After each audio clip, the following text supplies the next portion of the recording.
All right, we're going to be starting soon. So if you're not presenting in the beginning, please turn off your mics.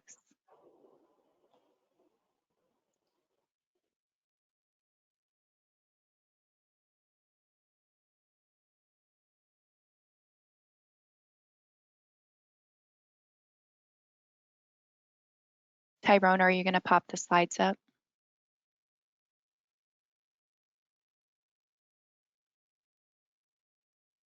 Perfect.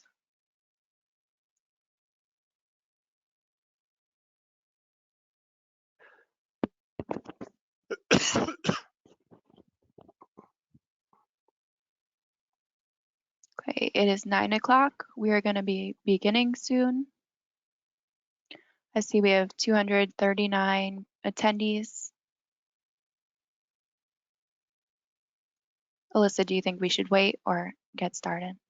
No, we can get started. It's 9 o'clock now, so. Okay. So Tyrone, you could do next slide. Okay. Welcome everybody to the Response Action Outcome Guidance Training. I'm Jillian Schwert. I'm part of the SRP Training Committee, and alongside me is Alyssa Anbach, the co-moderator and assistant chair of the training committee. Next slide, Tyrone. So the SRP Licensing Board has not yet approved the 3 CECs for this training class. However, they will be approved in the future. So attendance requirements apply. You must be logged in for the entire session, and you must answer at least 3 out of the 4 poll questions, which will be randomly inserted into the presentation. You don't have to get them right, you just have to answer them. Next slide. Since the SRPL board has not approved the CECs, we will compile a list of the webinar participants that are eligible for the CECs and then provide that list to the LSRPA. And then the LSRPA will email all eligible participants a link to an LSRPA webpage where you have instructions to get the certificate. You will get the certificate from the LSRPA after paying a $25 processing fee. Next slide. Again, since the SRPL board has not approved the CECs for this course yet, the certificate process will occur after the course has been approved by the SRPL board. We don't have an exact timeline on that yet, but yeah, just stay for the whole presentation, answer 3 out of 4 questions, and then we'll take care of the rest. Next slide. Okay, so like Jillian said, we are going to be randomly pulling your knowledge here during this presentation. So this is an example of what the tester knowledge slides will look like. This slide will pop up and then you'll have the ability to answer a poll question. Like Jillian said, make sure you are answering 3 out of 4 of those poll questions if you are trying to get CECs for this presentation. So just as an example, the acronym RAO stands for A, really awesome owls.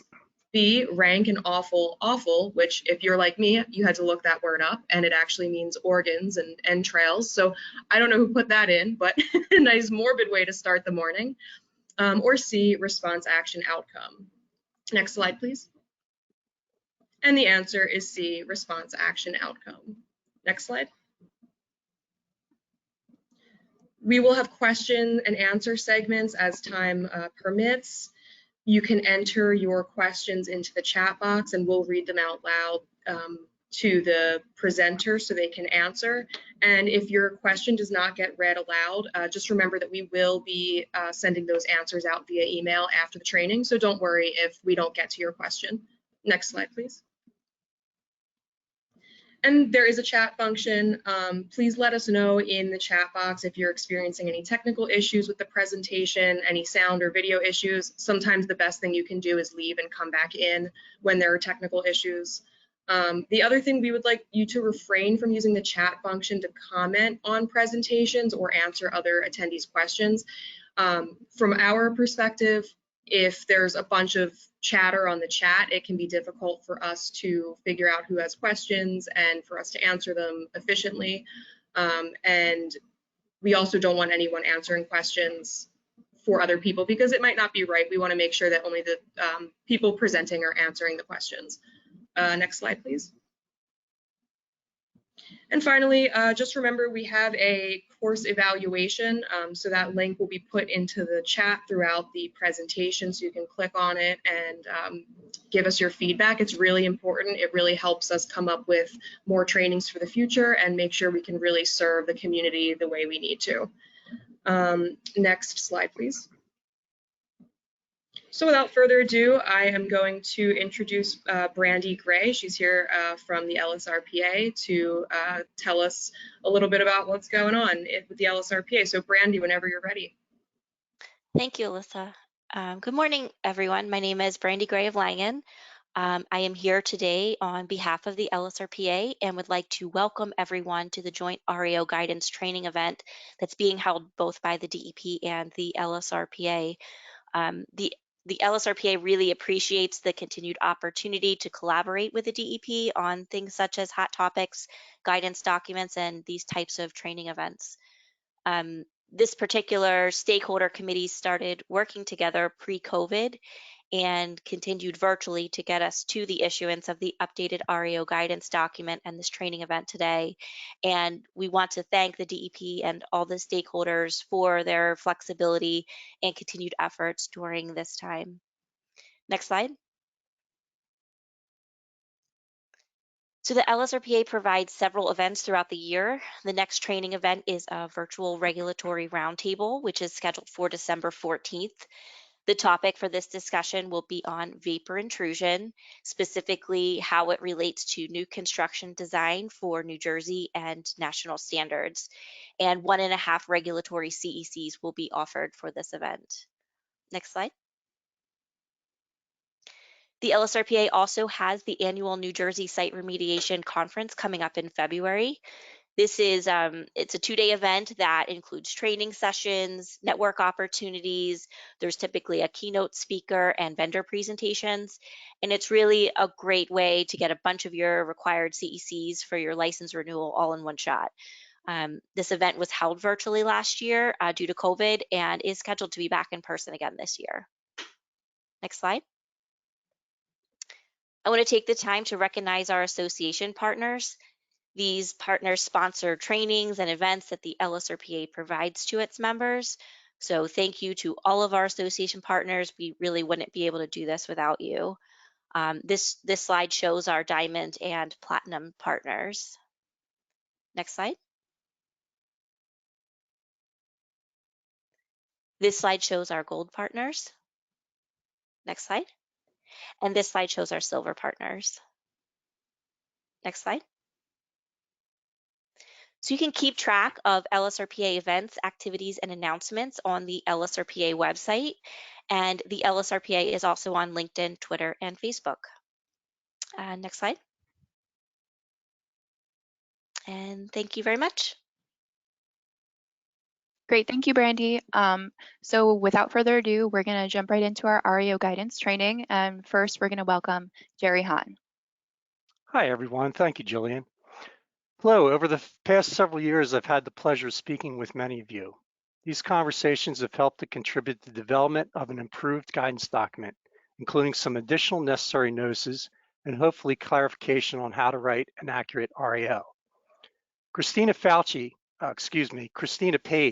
suggested it was about time to offer a formal training session and hopefully achieve, wait for it, herd enlightenment. I'm retiring at the end of November. And since Christina is not here, don't tell her, but she's going to be taking over as the primary point of contact for the REO questions. Next slide, please. I would like to thank all of my fellow committee members, including others not mentioned on this slide, who have contributed to the success of this document. I'd like to thank Mike J., who for the most part did the entries during all of our meetings. I would also like to thank our stakeholders, Ben Alter, Candace Baker, Brandy Gray, Marlene Linhart, Michelle Martin, and Sonia Ward for their contributions to this effort. Everyone on this committee offered their own unique perspective in making this document a comprehensive and thorough guide. Next slide, please. So we've made a number of improvements in this latest version of the REO guidance. Every time one of you called up and asked me a question, I listened and I took notes. What is it that you are asking, and could we do better in translating our intent? New scenarios and issues arose. Many of these questions and topics have been incorporated into version 3.1.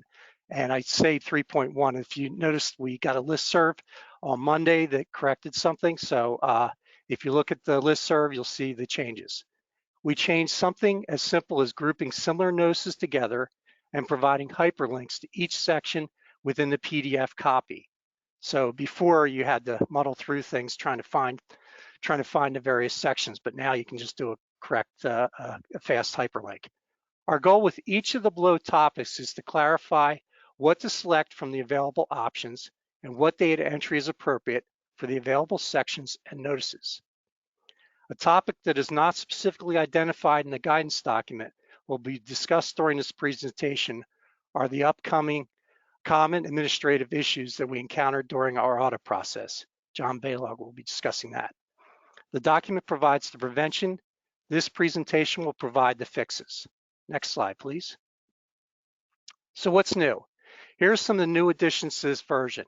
As discussed in the previous slide, we added significant additional clarifications to topics as when and who the Aria should be issued to, what sections should be included, and what notices are appropriate. We added many examples, including when and when not to use notices in an effort to reduce amendments. Since we are all trying to protect the environment, I work with Lynn Stout, Administrative Analyst for Bureau of Water Allocation and Well Permitting, and many others to allow for the transfer of monitoring well use from one site investigation to another when the initial site is receiving a final remediation document. A sediment notice was generated in the event an off-site source has impacted the subject site sediment within their own water body, on-site water body. In order to protect everyone's indoor air, 2 VI notices have been created to account for specific scenarios. Mike Fowler will be discussing these notices in the upcoming presentation. Next slide, please. So the groundwater commingled plume notices can be used when issuing a limited, restricted, or restricted use REO. The first notice is associated with an off-site impact associated with similar constituents. The second 2 notices may be used when a second discharge associated with another PRC is present at the subject's property. In order to simplify and standardize withdrawals, a REO withdrawal shell has also been created. We didn't have that in the past. The REO shell scenarios instruction section, attachment 4, page 56, is perhaps one of the more exciting sections within this document. Like I previously stated, when you spoke, we listened. This section identifies and provides direction on how to write REOs for specific situations. So example, how do you write an REO when a previously issued limited restricted or restricted use REO exists for the site and the restriction still remains? Well, we have the answer. We also modified the response action type decision matrix, attachment 5, page 60, into an easy to understand tabular form.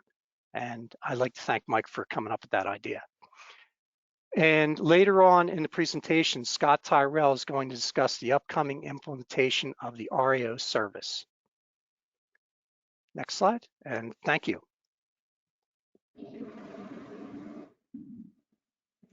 All right, thank you so much, Jerry. Up next, we have Mike Costiniano, and he is going to talk about issuing response action outcomes. So Mike, whenever you are ready, if you wanna, yep, there you are. Take it away. Okay, can you hear me okay? Yep. All right. Good morning, everyone. My name is Mike Costiniano. I'm a section chief in the Njdp Bureau of Field Operations. Previously, I was a supervisor with the Bureau of Inspection and Review, and I was one of the supervisors who participated in revising this guidance. Next slide, please. So today I'm going to talk about who gets the REO, to whom is it issued. The REO is issued to the person responsible for conducting remediation, or PRCR. And one thing I want to highlight was in the definitions in Aocs, the person responsible for conducting remediation includes any other person who's remediating the site.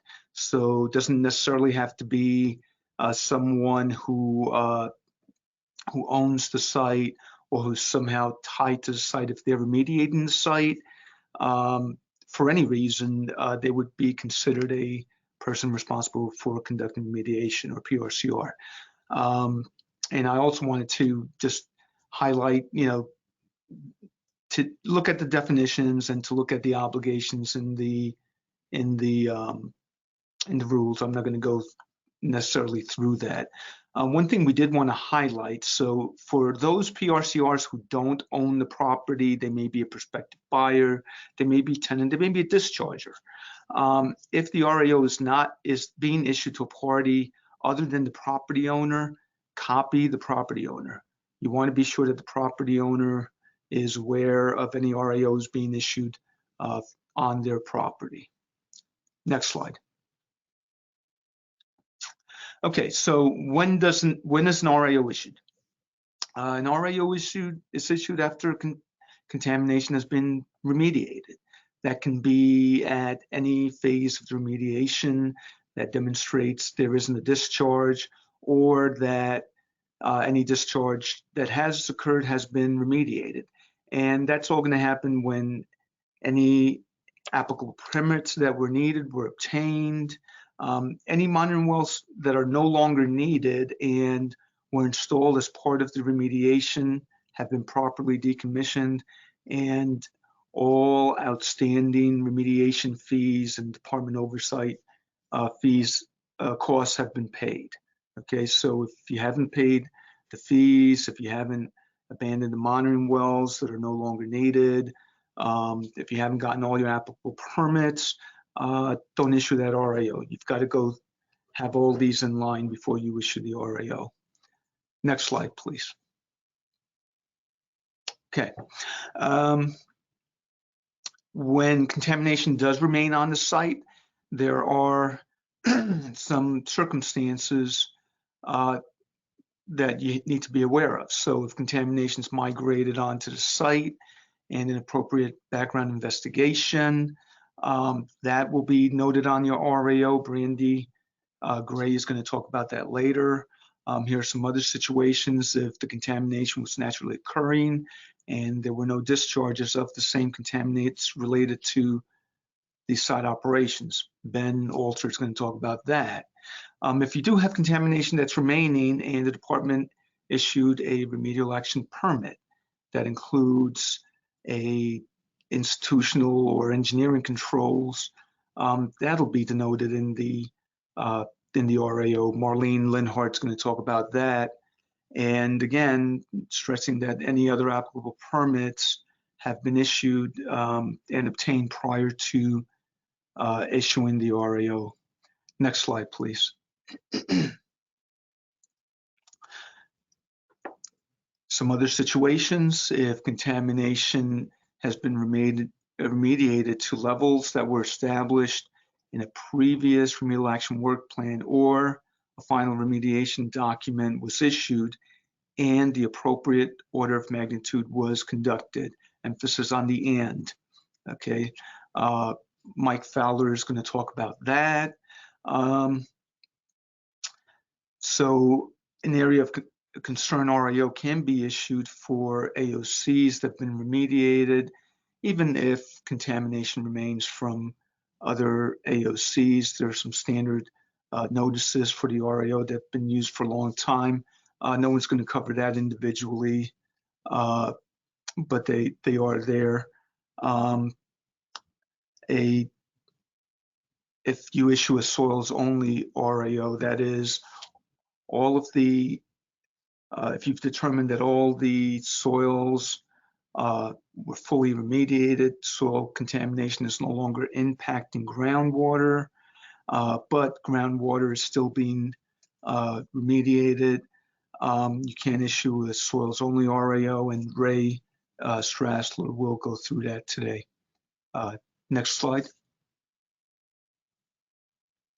Okay, and just a couple of final notes. If you have an IEC condition, the IEC, or the immediate environmental concern condition, has to be mitigated prior to issuing the RAO for the AOC that's associated with that IEC. So if you've got an immediate environmental concern condition and you haven't fully addressed the contamination related to an area of concern that impacts that immediate environmental concern condition, you're not ready for an RAO. That's got to be all addressed prior to issuing the RAO. Okay. And Jerry mentioned it previously. I'll mention it again. We do have the RAO service that will be coming out soon, and Scott Terrell is going to go through the ins and outs of that. And just one final note. In the interim, when RAOs are still being submitted through the SRP submissions email, be sure that you send the RAO as a standalone document. Do not attach other phase documents. So if you are submitting a PA, PASI, RI, RA, with an RAO, you've got to go through the services for your PA, PASI, RI, etc. The RAO submission to the email prior to the RAO service becoming available and mandatory, that's got to be standalone. Okay. So, okay, next slide. Okay. Okay, thank you, Mike, and thank you, Jerry. We are going to take a couple minutes here to answer any questions you all might have for Mike and Jerry.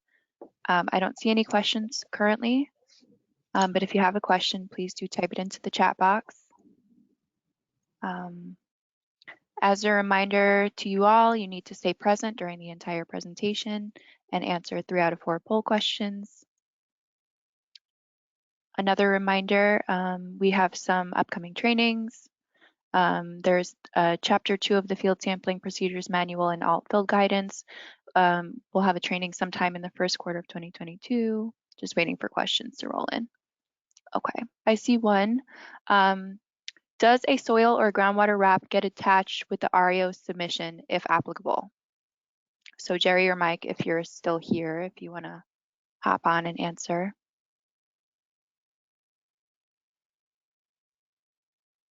Jerry, Mike? Yeah, here's Jerry.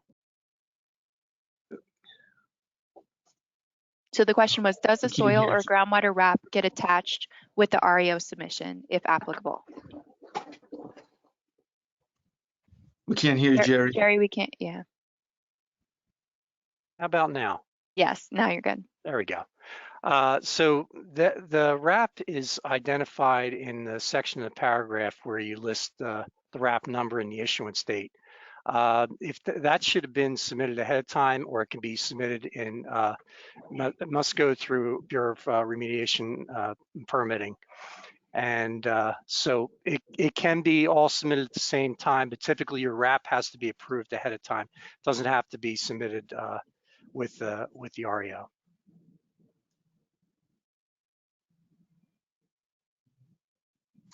We can't hear you, Jillian.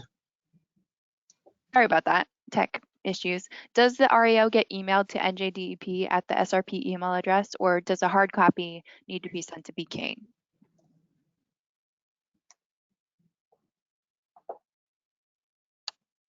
That gets emailed now. Okay, easy. And as we said, Scott Tyrell is going to start to talk about the phase-in period for when the REO is going to come through the service, like all the other submissions, such as the RIR and so forth. Awesome. I think we probably have time for one more question. So if remedial documents were previously submitted to the Njdp, should they be resubmitted with the REO when we email or submit the REO to DEP to comply with the requirements to submit all supporting documents? Not necessary. If they all came through the service and they've been evaluated, there's no need to submit them again. We do prefer, if you could, to submit a CID with it. That's helpful to us. Thank you. Okay. Thank you, Jerry and Mike, for answering those questions. So we're going to move on now to our next presenter, who is Candace Baker. So Candace, if you're ready. Can you hear me okay? Yes. Excellent. Good morning. My name is Candace Baker. I'm an LSRP and a senior project manager at Langen Engineering and Environmental Services. I'll be discussing the site information section of the RAO document, also known as the reference or re section. Next slide, please. First off, before you get to the re section, you must make sure to choose the proper RA type: unrestricted, limited, restricted, or restricted use. This hasn't changed from the last version of the guidance. Hopefully everyone understands what those mean and how they apply to your sites. Unrestricted means that you have no contamination remaining at your site or AOC above the most stringent remediation standards. You don't need any engineering or institutional controls in this case. Limited restricted means you have contamination remaining on site and soil at an industrial site that is between the residential and non-residential standards, or groundwater that is being remediated via monitored natural attenuation. You don't need any engineering controls, but you do need institutional controls in this case, a deed notice or CEA as appropriate, and your corresponding remedial action permits. Restricted use means you have contamination remaining on site above the standards for which an engineering control is needed. You also need appropriate institutional controls and your corresponding remedial action permits. As Jerry described earlier, attachment 5 of the new guidance document contains a decision matrix based on what phases of the remediation were conducted and what contaminant levels remain that can help you figure out which of these types to pick here. Next slide, please. Next, you must enter the scope of the remediation. The guidance provides a little more information on when and how each of these should be used that we'll get into. You already know that you can issue an REO for an entire site or for one or more AOCs. When issuing an entire site REO or RAOE, we're generally talking about an entire tax lot. I would argue that there are sites where that is not always the case. If you believe your entire site covers only a portion of a tax lot, it might be worth a call to the department just to make sure everyone's on the same page about the areal extent of your site boundaries. AOC specific RAOs or RAOAs can be issued for a specific area or media. You must include a list of your AOCs followed by the text "and no other areas." Jerry will get into some specific scenarios later on about how to mix and match various AOCs and media in this section.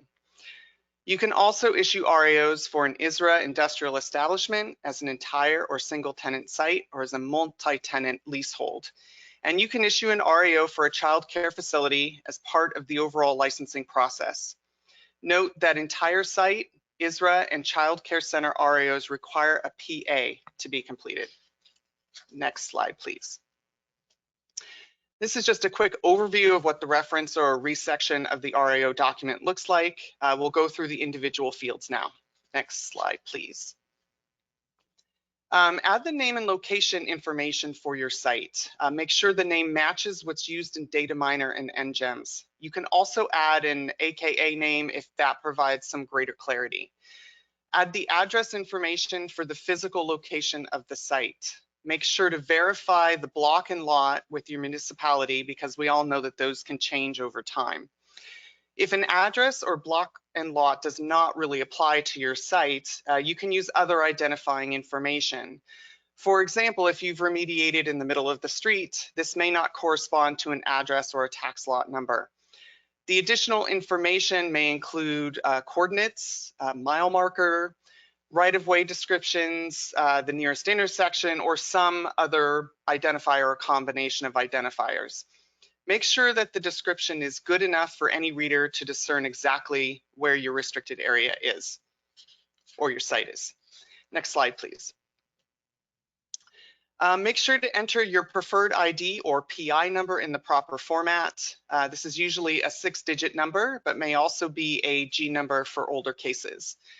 The LSR activity number is not included as a field in the model RAO document. However, the new guidance says that you can add it here for clarity. For example, if you have multiple activity numbers at your site because you had to call in a new discharge with separate timeframes, adding the LSR activity number could be very helpful in denoting exactly what work the RAO is being issued for. Next slide, please. Add your known contaminated site list number in the proper format. These can be hard to find as they're not readily available in Dataminer or GeoWeb, but add them in if you have them. I just want to note, if this information is not included in your RAO, this by itself won't trigger the need for an amendment to your RAO. Next slide, please. Add any communication center numbers for your site in the proper format shown here. These are also referred to as hotline or incident numbers. You should only list numbers for your site that are being closed out by your RAO. If any contaminated media has not yet been addressed for a particular incident number, it should not be listed here. Also, if you list a reference number in any of your AOC notices, it should not be listed here. This means that there is some exception or some contamination not addressed for that incident number, so make sure that it's not in both places at once. You can call bcane to reconcile any of your incident numbers before issuing your RAO, and this may be a good habit just as a matter of course. A bit later on in the webinar, we'll discuss different scenarios and notices and how incident numbers should be handled in each case. Next slide, please. List any UST registration and closure numbers if you're closing out USTs with your RAO.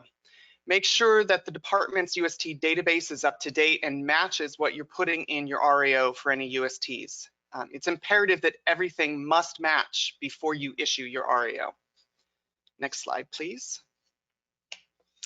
Add your ISRA transaction type if you're issuing an RAO for an ISRA industrial establishment. The model document lists a number of options as well as instructions to add something different if applicable. Listed here are all of the options the department has in NGEMS for entering in ISRA transactions. So it'll probably be easier for all involved if your ISRA transaction type matches one of these options. Next slide, please. Add your ISRA case number in the appropriate format if applicable. Older cases will have the shorter E number format and newer cases will have the longer one. Next slide, please. I've said it before and it bears repeating that the site information section includes items that are being closed out by the RAO. So if you have an ISRA case that is not being closed out with an RAOE, you should not include ISRA case numbers and ISRA transactions in the RAO document. This would apply, for example, if you found PFAS at your site and called in a new discharge. In cases like that, the department has instructed you to complete RAOAs for all of your other AOCs in order to proceed at your site. You should not include the ISRA numbers or transactions on those RAOAs. You would wait until your PFAS case was complete and then add the ISRA numbers and transactions to your final RAOE for the case. There are other scenarios where you may issue RAOAs for ISRA facilities. My PFAS was just one example, but you would handle them all in the same way. Also, when issuing a multi-tenant leasehold RAO, you should include a site map showing the extents of the leasehold area. Next slide, please. Add any well permit numbers in the proper format. You should only add IDs for wells that were installed as part of the remediation being covered by your RAO and are no longer required and have been properly abandoned by a New Jersey licensed driller. You should also list wells that were part of the remediation but are being transferred. Transferred wells will be assigned new permit numbers. Ben will talk about the transfer of monitoring well notice later on in the webinar, which will give you some more information on how to use this. Don't list wells that will remain open for evaluating other AOCs at your site or will be used as part of your monitoring plan under a groundwater remedial action permit. John will be going over some common issues that the department sees in RAO reviews that may provide some additional information on what I've shared here. But I did want to say that this section has a lot of information in it and it can be easy to get it wrong. So make sure to double check all of your numbers and see that they're entered properly. I can say from experience that it's really embarrassing to tell your client that you need to issue an REO amendment because you typed an incident number in wrong. Next slide, please. That's all I have. Thank you for your time. I think we're going to hold questions on this section until after the next group of slides. Thank you. Yes, that's right. Thank you, Candace. We're going to hop right into the next part and welcome Jerry Hahn back to talk about scope of remediation, and then we'll do questions after Jerry. Jerry, if you're around. There you are. Whenever you're ready, Jerry. I need to be unmuted. You're unmuted. I can hear you. Oh, I am. Okay. Yeah.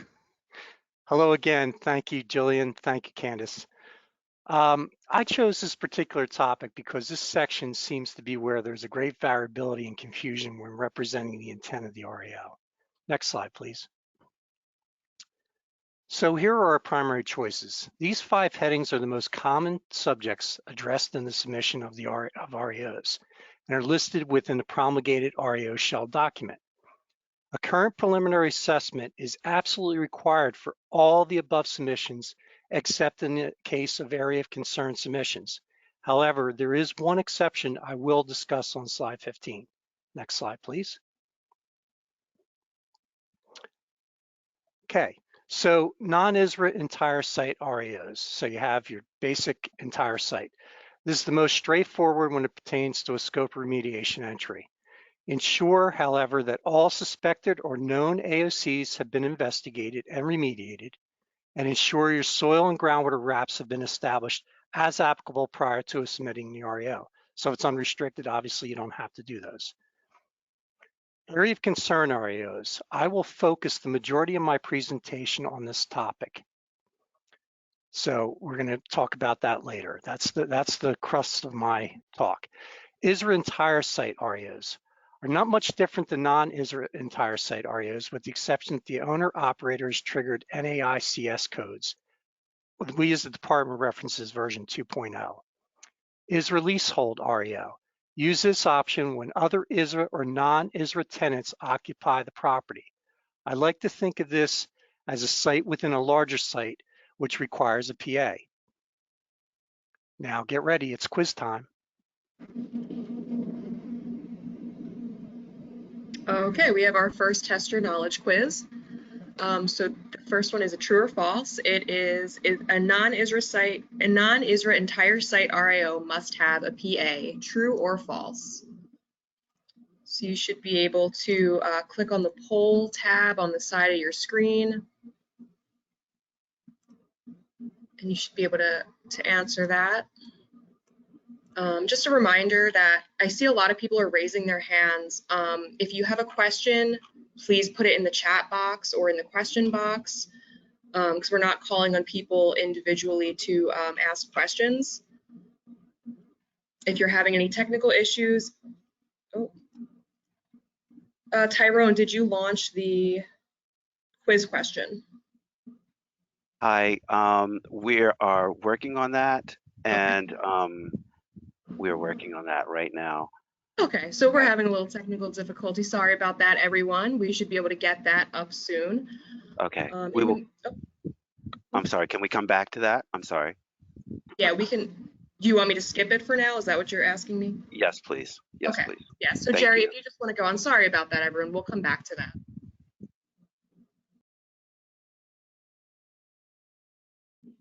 So Jerry, whenever you're ready, if you would like to. Well, we're still on the test your knowledge on my screen. Yeah, so Tyrone, if you want to skip to the next couple slides there.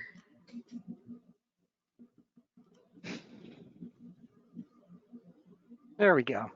For all your trouble, I'm going to give you the answer. It's C. So we are now going to talk about AOC limited conveyance. This area of concern example is not used very often, but is worth mentioning in the event your client wants to convey a portion of their ISRA subject site.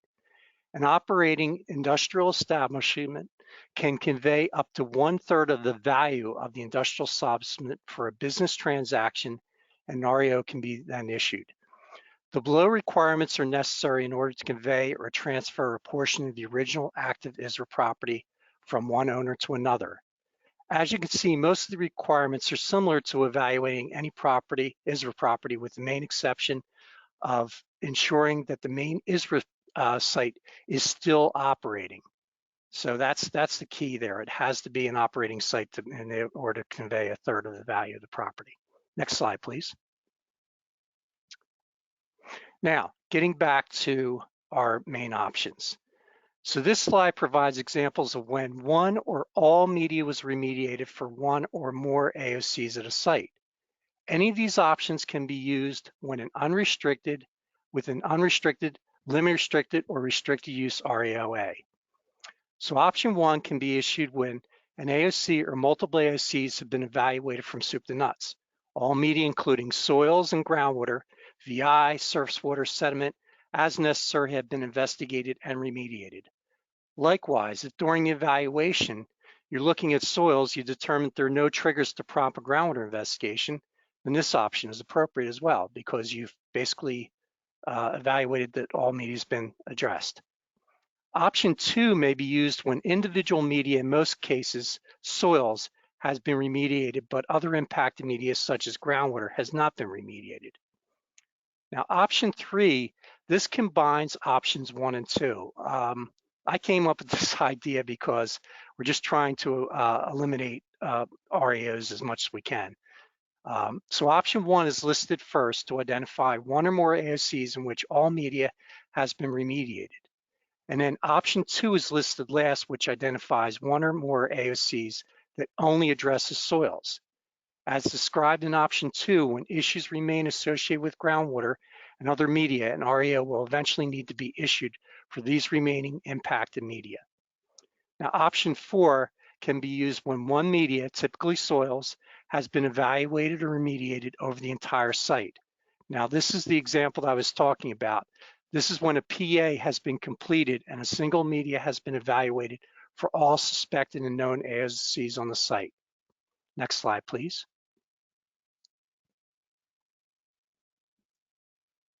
Okay, so I suggest that you hold on to these slides when you get a chance, because these are the things that are going to keep you out of trouble when you're writing out scope of remediations. So this is examples for option 1. Please refer these examples when crafting your REOs. It just may, like I said, may save you some time, expense of issuing an amendment. While not mandatory, I highly encourage you to enter the tank numbers from the registration database. As you can see up here, it's for 2 10,000 gallon tanks. You can have tank 001, 002, so forth. This helps to avoid confusion when there are other on-site tanks with the same size and contents. And it keeps you straight. It makes you check the registration to ensure that you're issuing the REO for the proper tanks. Never put in generic identifiers such as former tank field and nothing else. If we see that, we're going to wonder, everybody's going to wonder, what tanks are they talking about? Now, the second bullet item here, example, highlights another important point. If you know the approximate amount, type of discharge, and location of spill, put it in. Make the scope detailed enough but concise. Next slide, please. Here's a couple more examples. So sometimes incidents were called in with very little information. Always provide as much information as you know about as possible. As a last resort, the first bullet item here on the slide could suffice. So if all you have is the incident number, we can accept that, but we really like to see what the source is. That's what the key with scope of remediation. What the source is, not what the receptor is, nothing else. Just what is the source? What's the contaminant? The final bullet item here is detailed enough. In this situation, the quantity of discharge may not be known. You have a surface spill. You can't always measure that. So you want to put in the type and the location that helps describe where it's at, because you could have several surface spills on a property. So it's nice to know which one you're talking about. Next slide, please. All right, so this is option 2. This is single media, and we're usually talking about soils only. As I previously stated, this option has been used primarily for soils only conditions. Generally, if the other media have been remediated, then soils media was most likely always also remediated.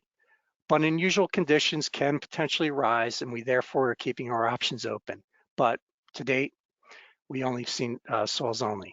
The soils only notice is always accompanied with the soils only response action outcome when groundwater contamination remains from that area of concern or site notice. That's a mouthful. Ray Strassler will discuss the soils only notice and associated scenarios later in the presentation. Next slide, please. All right. So this example combines AOCs in which all media associated with the AOCs have been addressed with a soils only AOC. This option was made available to help reduce the number of REOs being generated. Important takeaway here, and for all REOs, I said it before, I'll say it again, is that there can only be one remedial action type. So if you have everything unrestricted, great. If one of the AOCs is restricted or limit restricted, well then that remedial action type has to reflect the most conservative remedial action type. So as you can see here, to avoid confusion, we ask that you put AOC 1 in here, which addresses all media. And then we put in the soils only associated with. We've had LSRPs put the soils only type, and that can sometimes create confusion thinking that all the AOCs are soils only. Next slide, please. So now we have option 4. The takeaway with this option is that a PA must be conducted followed by an SI and RI as necessary are conducted for any suspected contaminated AOCs. Again, this is an area of concern REO because only one media has been remediated. Again, the soils only notice is going to be accompanying this. Other media associated with these AOCs have not yet been remediated. In review, all the cases that have come into the department, the soils only media was a scenario that was always submitted. And we are done. Thank you very much. Next slide, please. Okay, thank you so much, Jerry. I think we are going to take a couple questions here. And then once we finish up with questions, we are going to try to relaunch that poll again. So just bear with us if it's not working. You know, don't worry, we'll get it sorted out. No one's going to not get CECs because of it. So the first question we have is, can we use the original name of the site if the name in data miner references the new owner with their own case? Yes, you can use the original name in our data miner and in NGEMS. If you have someone else that's using the site, like a tenant, and they have their own particular name, you can use an AKA. Okay, the next question is, did Candace say not to put the ISRA case number when issuing an Raoe for a multi-tenant case? Candace, you want me to answer that? Or? Candace, yeah, if you're there, Jerry wants to take it. That's correct. If you're issuing an Raoe for and not your RAOE, you've got something else holding up your final completion of your ISRA case, then you do not want to include those ISRA transaction information in your RAOAs. You only want to include stuff in the reference section when it is being closed out. Yeah, and again, that deals with any case number. So if you have a soils only and you're not closing out groundwater, don't put in the case number. Once you close out all media in its entirety, that's when you close it out. With leaseholds and or entire sites, if you're just doing an AOC, we don't want to see those because while we understand that there are identifiers for the site, you're not actually closing out the ISRA case. Okay, I'm going to take one more question and then we're going to try the poll question out again. So let me just see. Can an AOC description be changed from the SID in order to add more descriptions, such as a tank number, etc.? Absolutely. again, we want to know as much about that AOC as possible. We don't want a full-length novel, but we want to be clear and concise about what we want. We want the tank, the quantity of tanks, the size of the tanks, the contents, and the tank number again is really useful. Okay, thank you so much, Jerry and Candace. So Jillian, if you want to try to launch that poll. We are going to try the poll question again, everyone. So something should come up on your screen when it's launched, and you should be able to make a selection. Does everybody see that? Yes. Okay, so non-ISR entire site REOs must have a PA.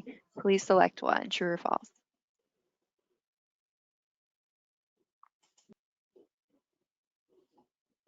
Looks like the votes are coming in quickly. A couple more seconds. Just a reminder, while you're answering this, raising your hand, we're not able to really call on you during this presentation. So unfortunately, if you are raising your hand, we are unable to answer that. Please put your questions in the box. Okay, so I guess go to the next slide, please.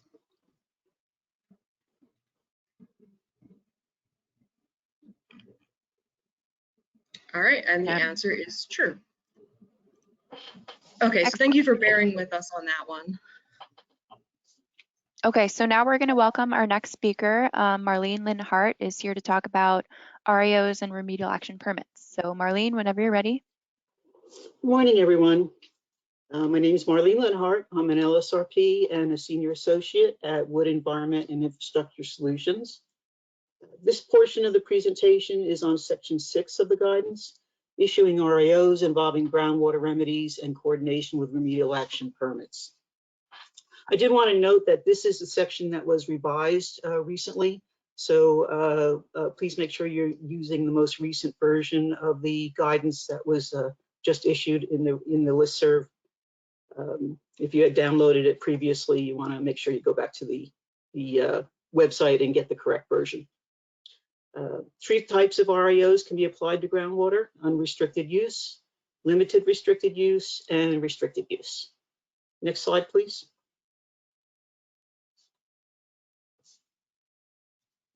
So this is the simplest option, obviously. An unrestricted use REO can be issued when groundwater is in compliance with the groundwater quality standards. No remedial action permit is required. Next slide. A limited restricted use REO applies when monitored natural attenuation is the selected remedy. An M&A groundwater remedial action permit that includes long-term groundwater monitoring and reporting must be obtained prior to issuing the REO.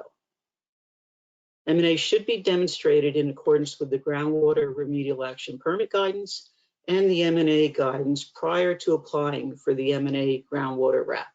And as previously stated, you need to get that RAP before you can issue your REO. Next slide. Before applying for the remedial action permit, the soil must be addressed. All soil contamination above the static groundwater table must be remediated to the applicable impacted groundwater soil screening level or the migration to groundwater soil remediation standards. There are many options for soil remediation, including developing alternative remediation standards using techniques such as sea soil or SPLP, applying averaging or soil compliance options, or physical actions such as capping or removal. Or you can demonstrate soil compliance using the Introduction to Soil Remediation Standards guidance dated June 2021. The link to the web page is there on the slide. And you must also address free and residual product if it's present. Next slide, please.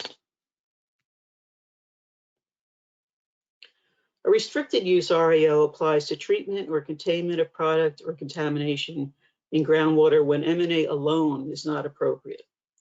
This includes engineering controls such as active groundwater treatment systems, slurry wall, etc. You may use a combination of M&A and engineering controls such as vapor intrusion mitigation systems and POET water systems. Next slide.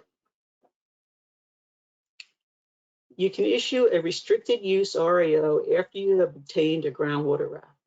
You can apply for an active groundwater RAP after it has been demonstrated that the engineering control is functioning as designed and is controlling the contamination for 1 year following system startup or construction. Next slide. If the final remedy is to use a combination of M&A and an engineering control, you need to obtain a groundwater RAP and then issue one restricted use RAO. Because Jerry mentioned earlier, you issue the RAO for the most restrictive strategy that you're using. So that restricted use would apply in this case. Next slide. And I've listed some additional guidance documents that you may need to review.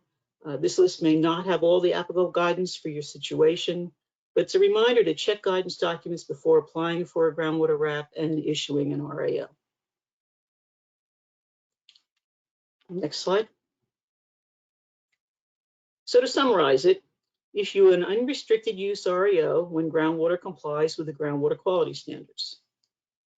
Issue a limited restricted use RAO when the remedial strategy is only M&A. Issue a restricted use RAO when using active treatment or containment, or when using M&A with an engineering control. That's it. Next slide. I think that's it for me. Thank you. All right, thank you, Marlene. We have a few minutes for questions. So if anyone has any questions for Marlene's portion of the presentation. Let me see. Okay, we have a couple questions coming in. Do you need to reissue an RAO if you are moving from an engineering control to fully M&A for groundwater? I'd like to have Jerry weigh in on that. My understanding is that no, you do not. Yeah, Jerry, if you want to come in, or if Lynn wants to come in for some of these questions, so we can have a representative from the department answer them. Would you like me to reread the question? I can answer the question. Okay. I don't know if my camera's working, but I can Yeah, we answer. can see you. Oh, good. So the answer to the question is you do not need to reissue the REO. We would prefer that you don't. If you come in with a new REO, it has to be protective, and we don't know if any other conditions has changed at the site. So you would just keep the same REO, and we would have your change in permit from an active to an M&A. We have that documentation in the system. Same as if when the permit is terminated at the end, you don't have to issue another REO.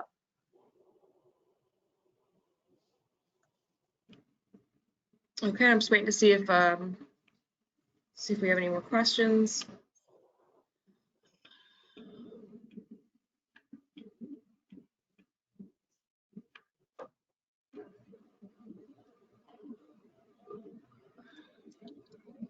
Okay, while we wait for questions, just a reminder to you all that DEP will have a presence at the LSRPA conference in February. We will have representatives there on the 16th. Okay, it looks like some of the questions that are coming in right now are not really directly related to the presentation that we just saw. So those questions will be answered later. So I think we can go into our break now because we're not getting any other questions about this. So we have a break scheduled from 10 to 10:10. It's 9:58 right now, so take the 2 extra minutes and we will come back at 10:10.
Okay, everyone, it is 10:10, so we are going to get started again.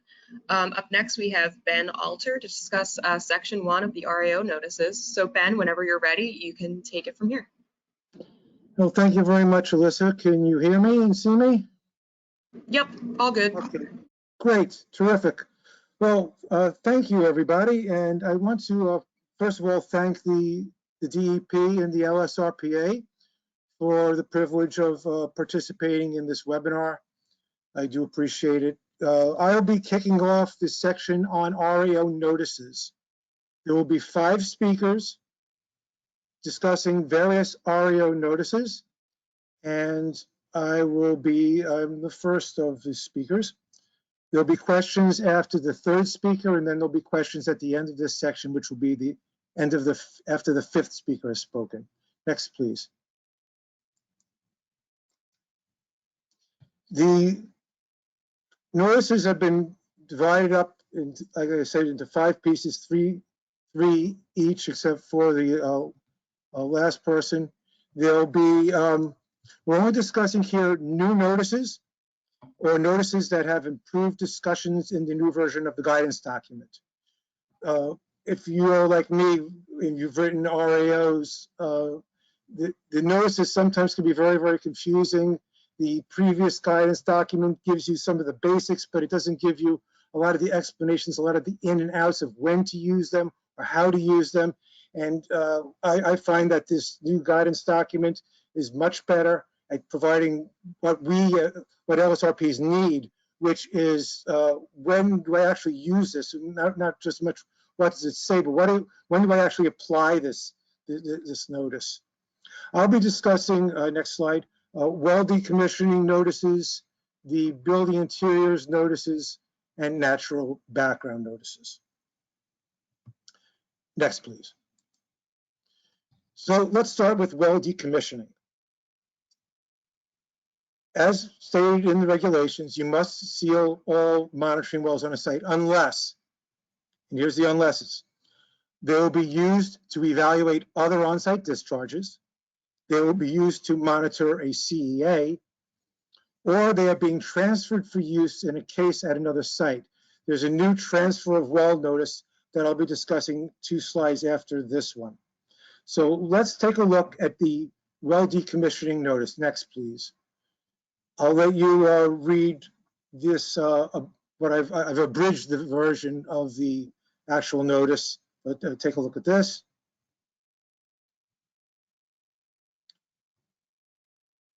Now I have a note here at the bottom in red, which is really important for you to understand. This applies to all the notices. Do not change the verbiage in the notices. The notices are written in a certain way. They're regulated. And if you change the notice, you could pretty much guarantee that your RAO letter is going to get bounced back to you. Even if there is information in that notice that doesn't seem to apply to your case. And I'll be giving you an example of that in a couple of slides. Next, please.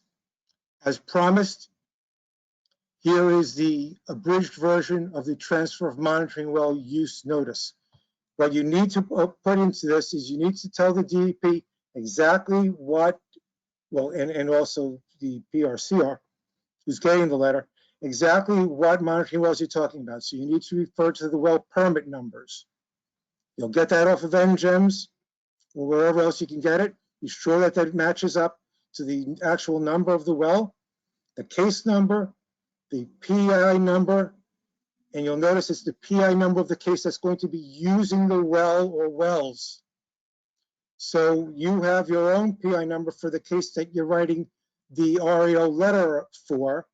You here need to inform the DEP where the wells are going, the PI number that is assigned to the case that they'll be used for. Next, please. Here's a good example of a sentence in a notice that doesn't seem to me apply perhaps to your case. Wells considered to be abandoned, lost, damaged, or destroyed. You may say, well, I have no such wells on my property. Maybe I could remove this discussion here. It's actually 2 sentences that I've combined. Don't do it. It's just saying that if there are wells that are abandoned, lost, damaged, etc., if you don't have any, this doesn't, I'll use a double negative, does not apply. It's something that is part of the notice. You want it in there. Don't take it out. You'll get your REO bounce back. Next, please. Moving on to building interiors, which certainly at the beginning of this process was one of the most confusing issues amongst the notices. Is building interiors addressed non-childcare? There's only a couple of situations where you're going to use this building interiors addressed. One is when there's a discharge from outside of the building that is known to be entering the building. The example given in the guidance document is a bloom of hexavalent chromium. In this particular case, there's no set language for this notice. You have to get approval from the department to use language to describe how you addressed the building interiors, and again, in a non-childcare case. So you cannot issue your REO letter, or should not issue your REO letter, until you've run this one by the DEP. Next. Much more commonly, you're going to be using the notice on building interiors not addressed. And the times when you don't do this is you've either used the previous notice from the previous slide that we discussed, well, there's no building on the site.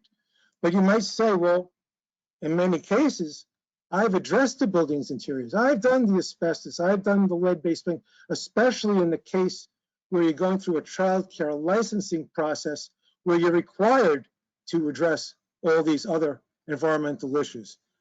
Next, here's the building interiors notice. Again, in an abridged version. And I have circled here an insert, which I'll be getting to in the next slide.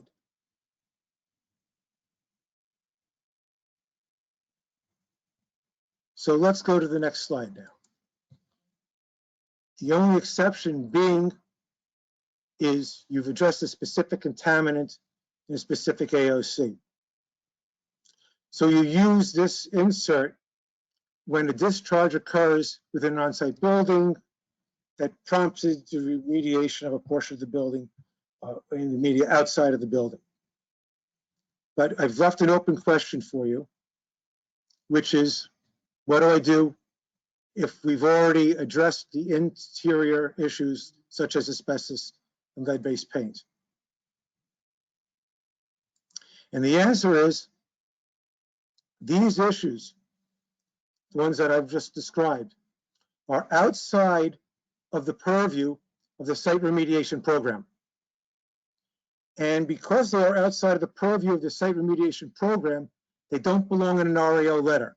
So you may have done an asbestos abatement, you may have done lead-based paint abatement, you may have looked for mold, radon, et cetera, all these things that are required in the childcare. But that information, those discussions are part of the New Jersey Department of Health issues. They're not regulated by the DEP in specific, except in very specialized cases. But in general, and for almost everything that we're going to deal with, it's not addressed by the DEP. It's not in their purview. It's certainly not part of the site remediation program.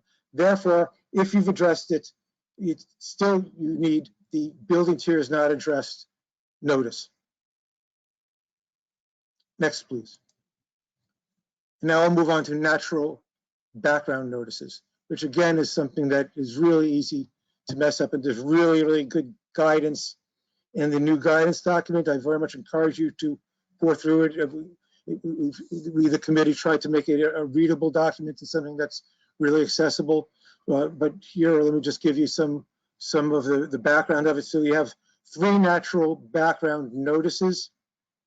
The first one being, I'll discuss, is on soil. Next slide. Here's a abridged version of this slide, of this notice, I'm sorry.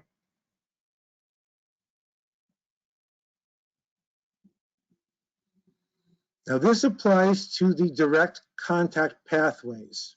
Direct contact pathways are inhalation and ingestion dermal, based on the new soil remediation standards that just got finalized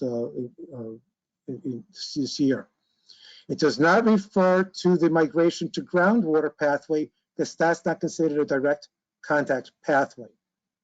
So in this particular case, you have exceedances of a direct contact pathway. Do not use this for the MGW pathway. Next.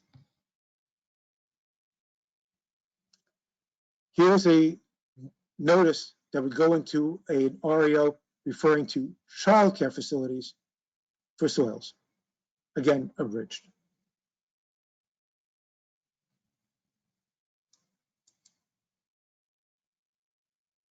Moving on to groundwater. Next, please.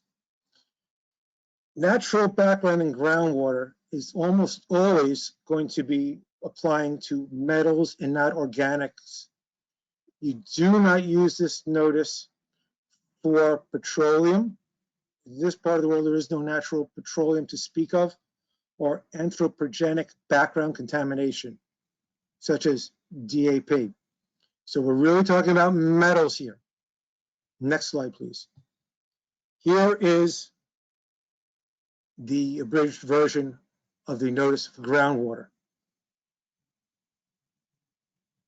where we're saying that remediation beyond the naturally occurring levels is not required. Of course, you have to have done a good job in your report convincing the DEP and the whatever other constituent, whatever stakeholders there are, that it is natural background, so that you use this notice in that such case. Thank you. Next slide. And now I will turn it over to the second speaker on Reo Notices. That's right. Thank you, Ben. Like Ben said, we're going to hold questions until our next two speakers are finished. So we are going to welcome Ray Strassler to talk about more Reo notices. Whenever you're ready, Ray.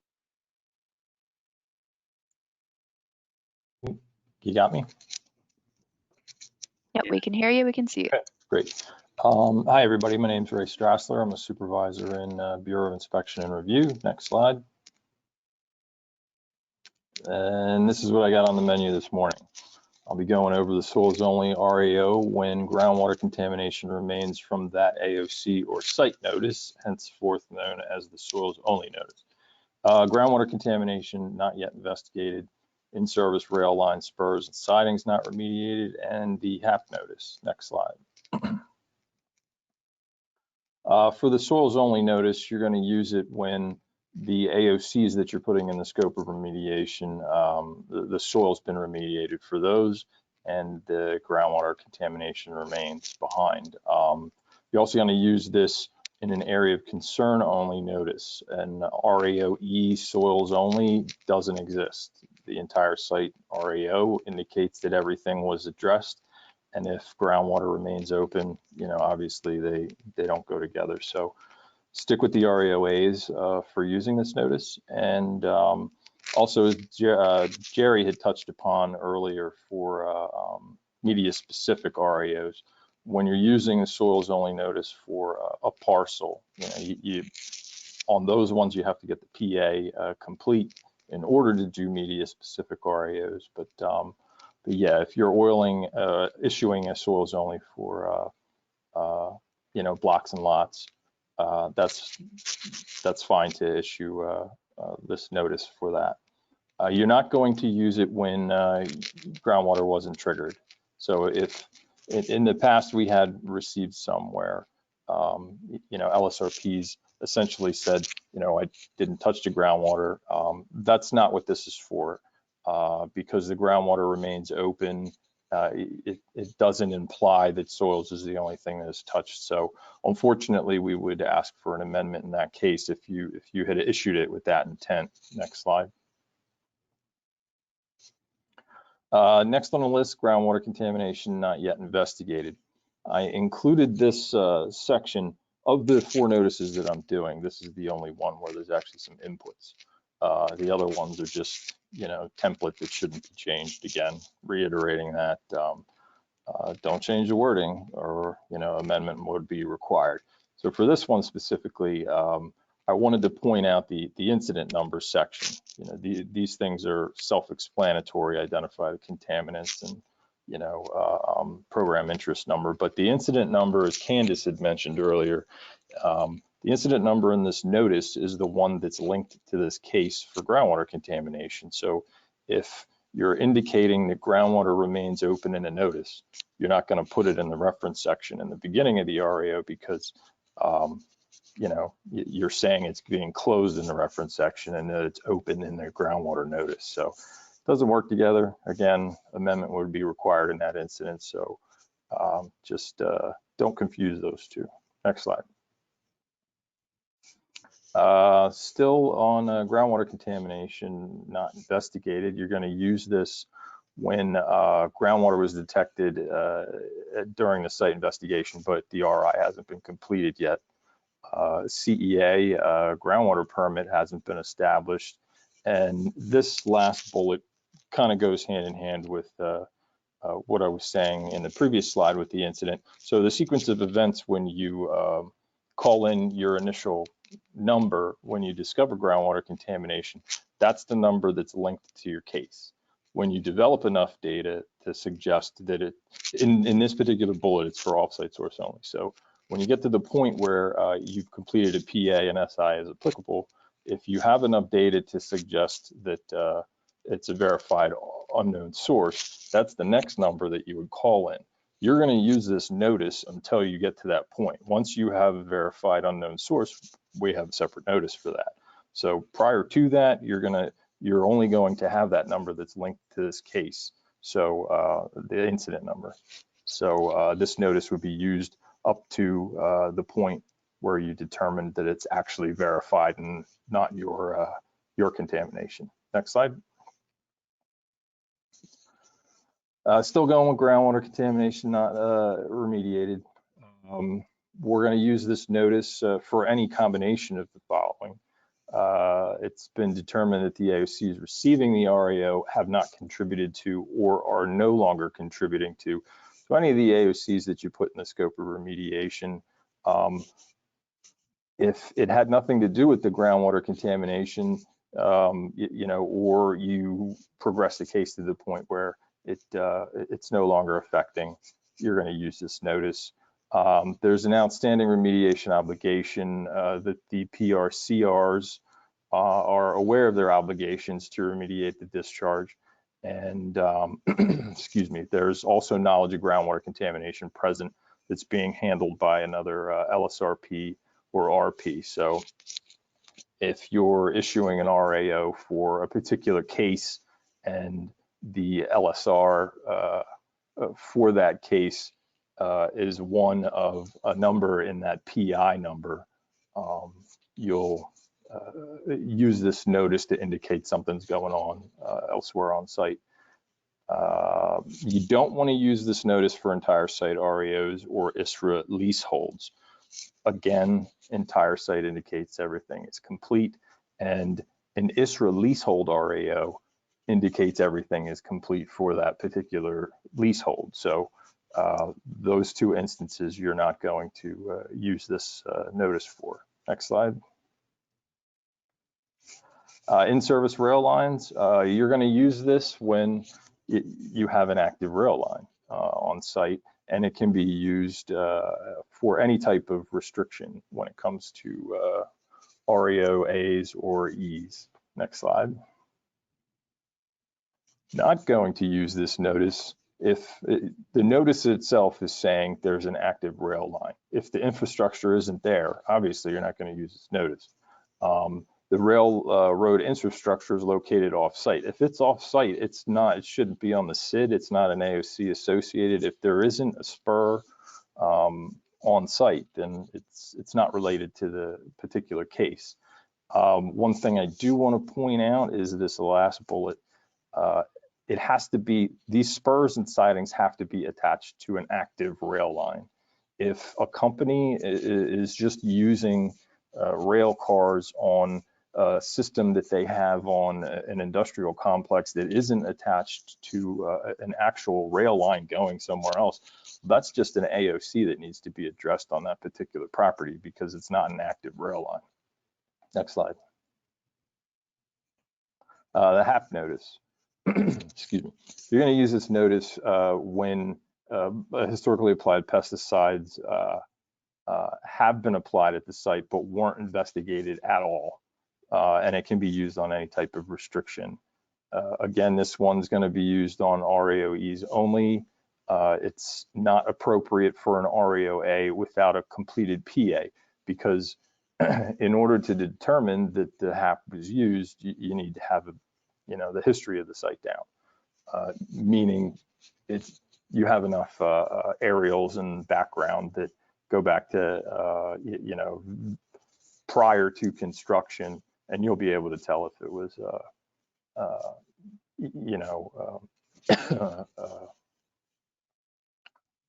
used as part of agriculture and whatnot. Next slide.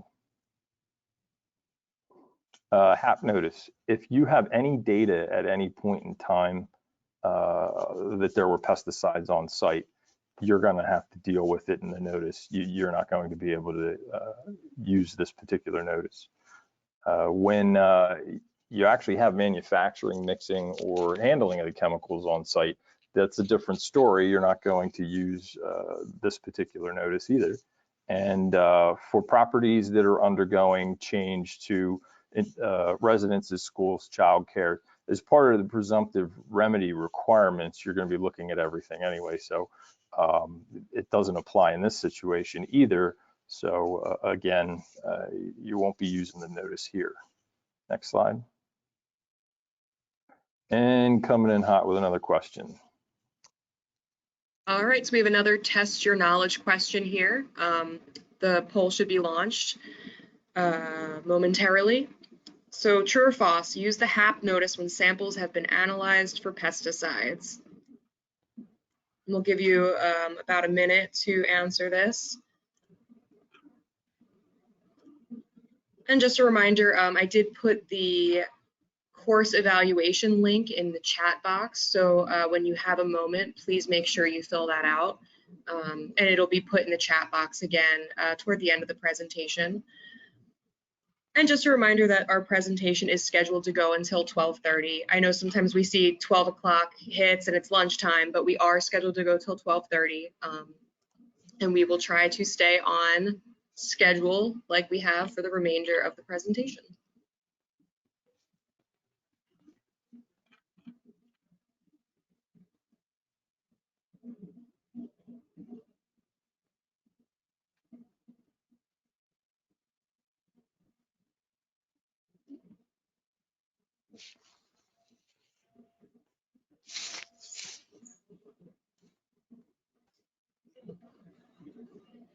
Okay, so you can go to the next slide. Thank you. There it is. All right, so the answer is false.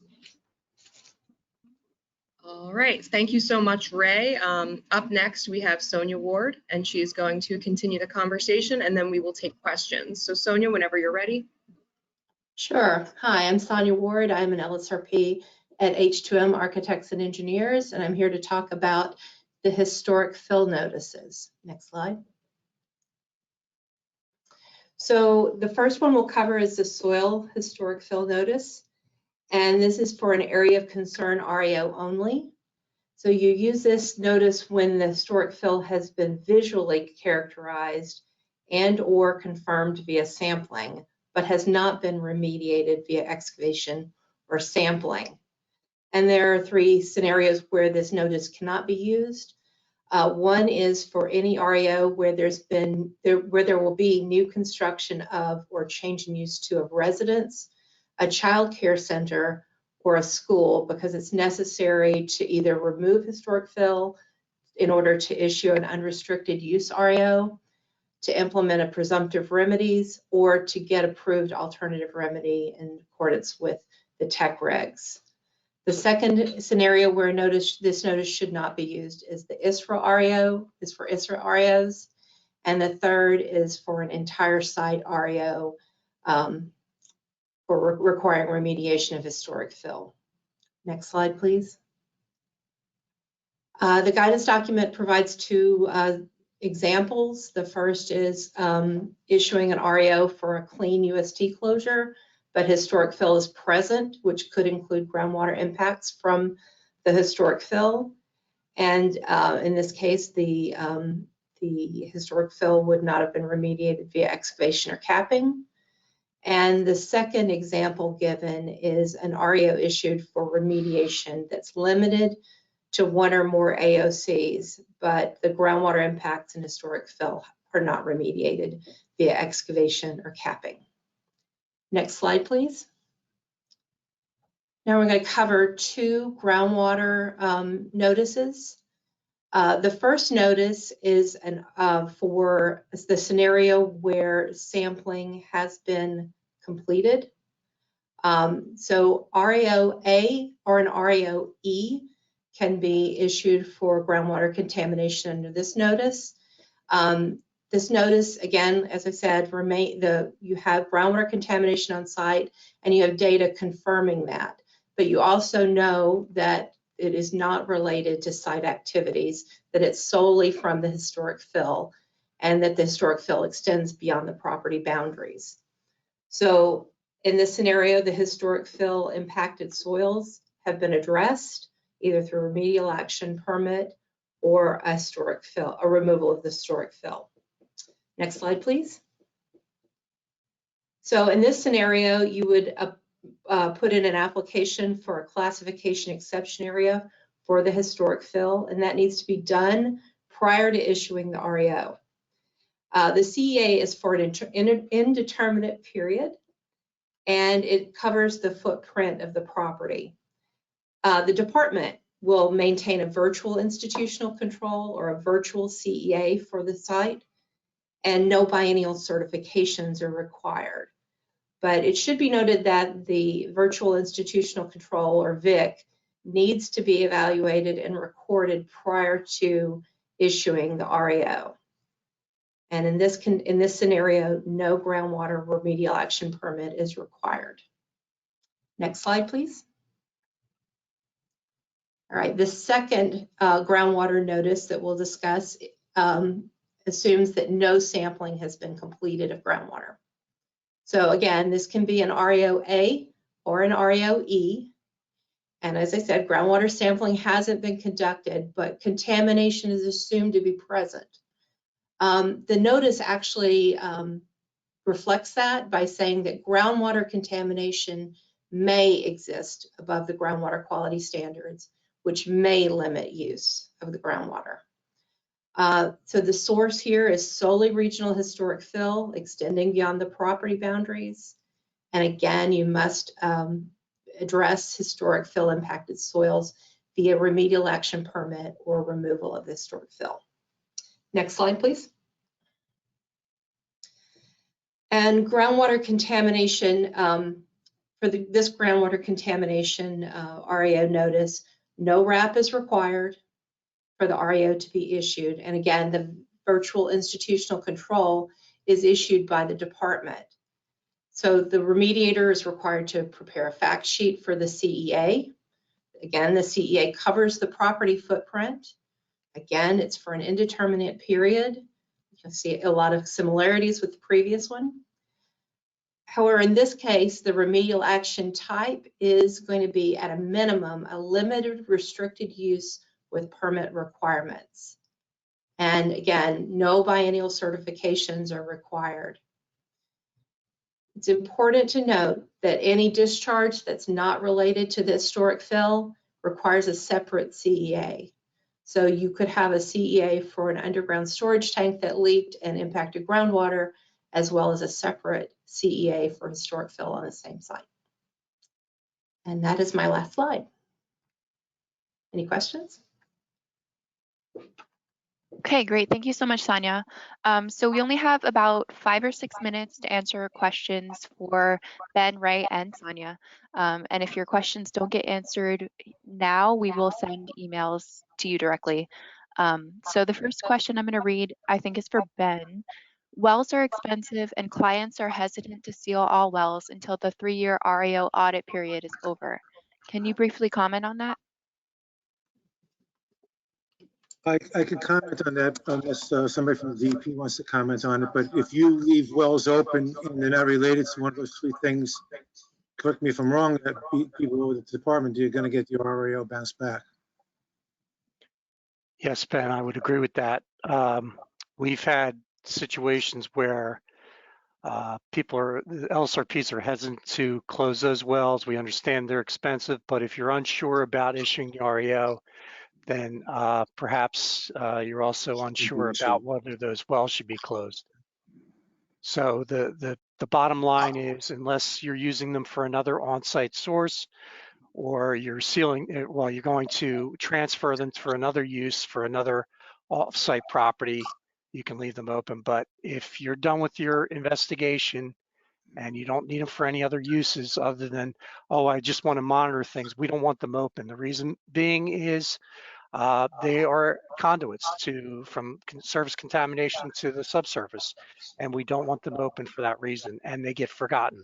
So we want them closed before the REO is issued. Great, thank you both for that. Here's another question for Ben's portion. To be clear, building interiors addressed or not addressed, we use one or the other in all RAOs? Well, unless you don't have a building on the property. That's correct. Great, that was easy.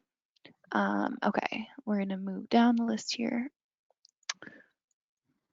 I will point out that the building interiors addressed is rarely used because contamination entering the building from the outside rarely happens.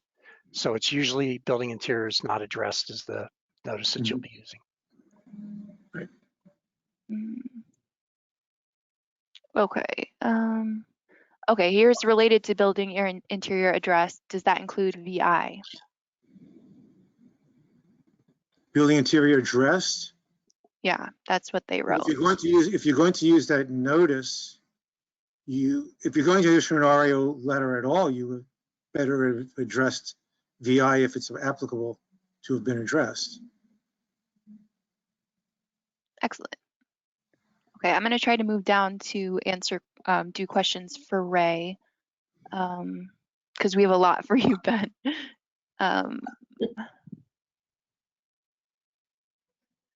Sorry. A lot of questions here. Okay, so for an active rail line where there is confirmed offsite contamination, can the rail line require remediation even if the rail line is still active?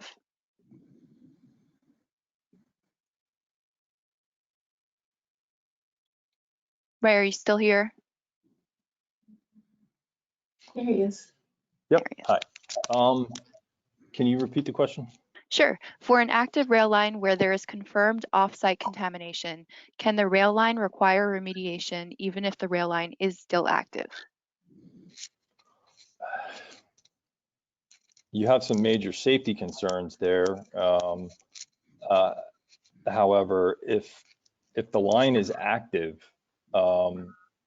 you can use the notice. You know, if the contamination is off-site, is it related to the rail line or to the site?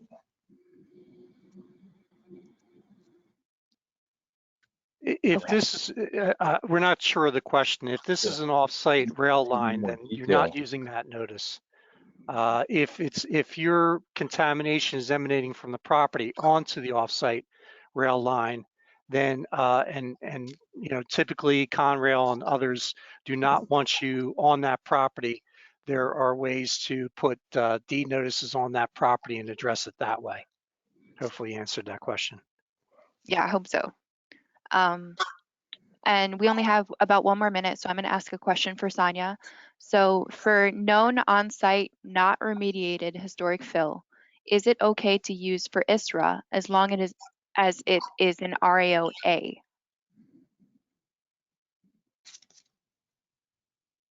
Jerry, I think I need a little help with that one.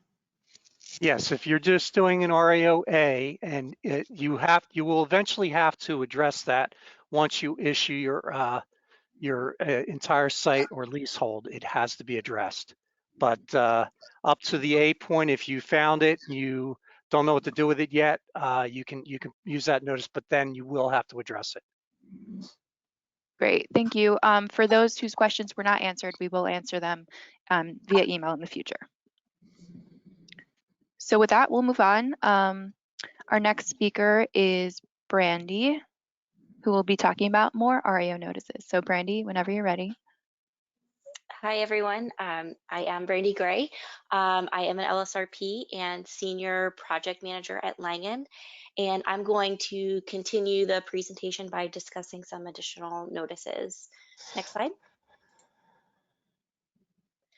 I'm going to cover sediment contamination from an off-site source not remediated. Contamination remains on-site due to off-site contamination. And I'm also going to discuss on-site commingled plume conditions. And there's actually 3 separate notices under this category, and you can see them listed on the slide. Next slide.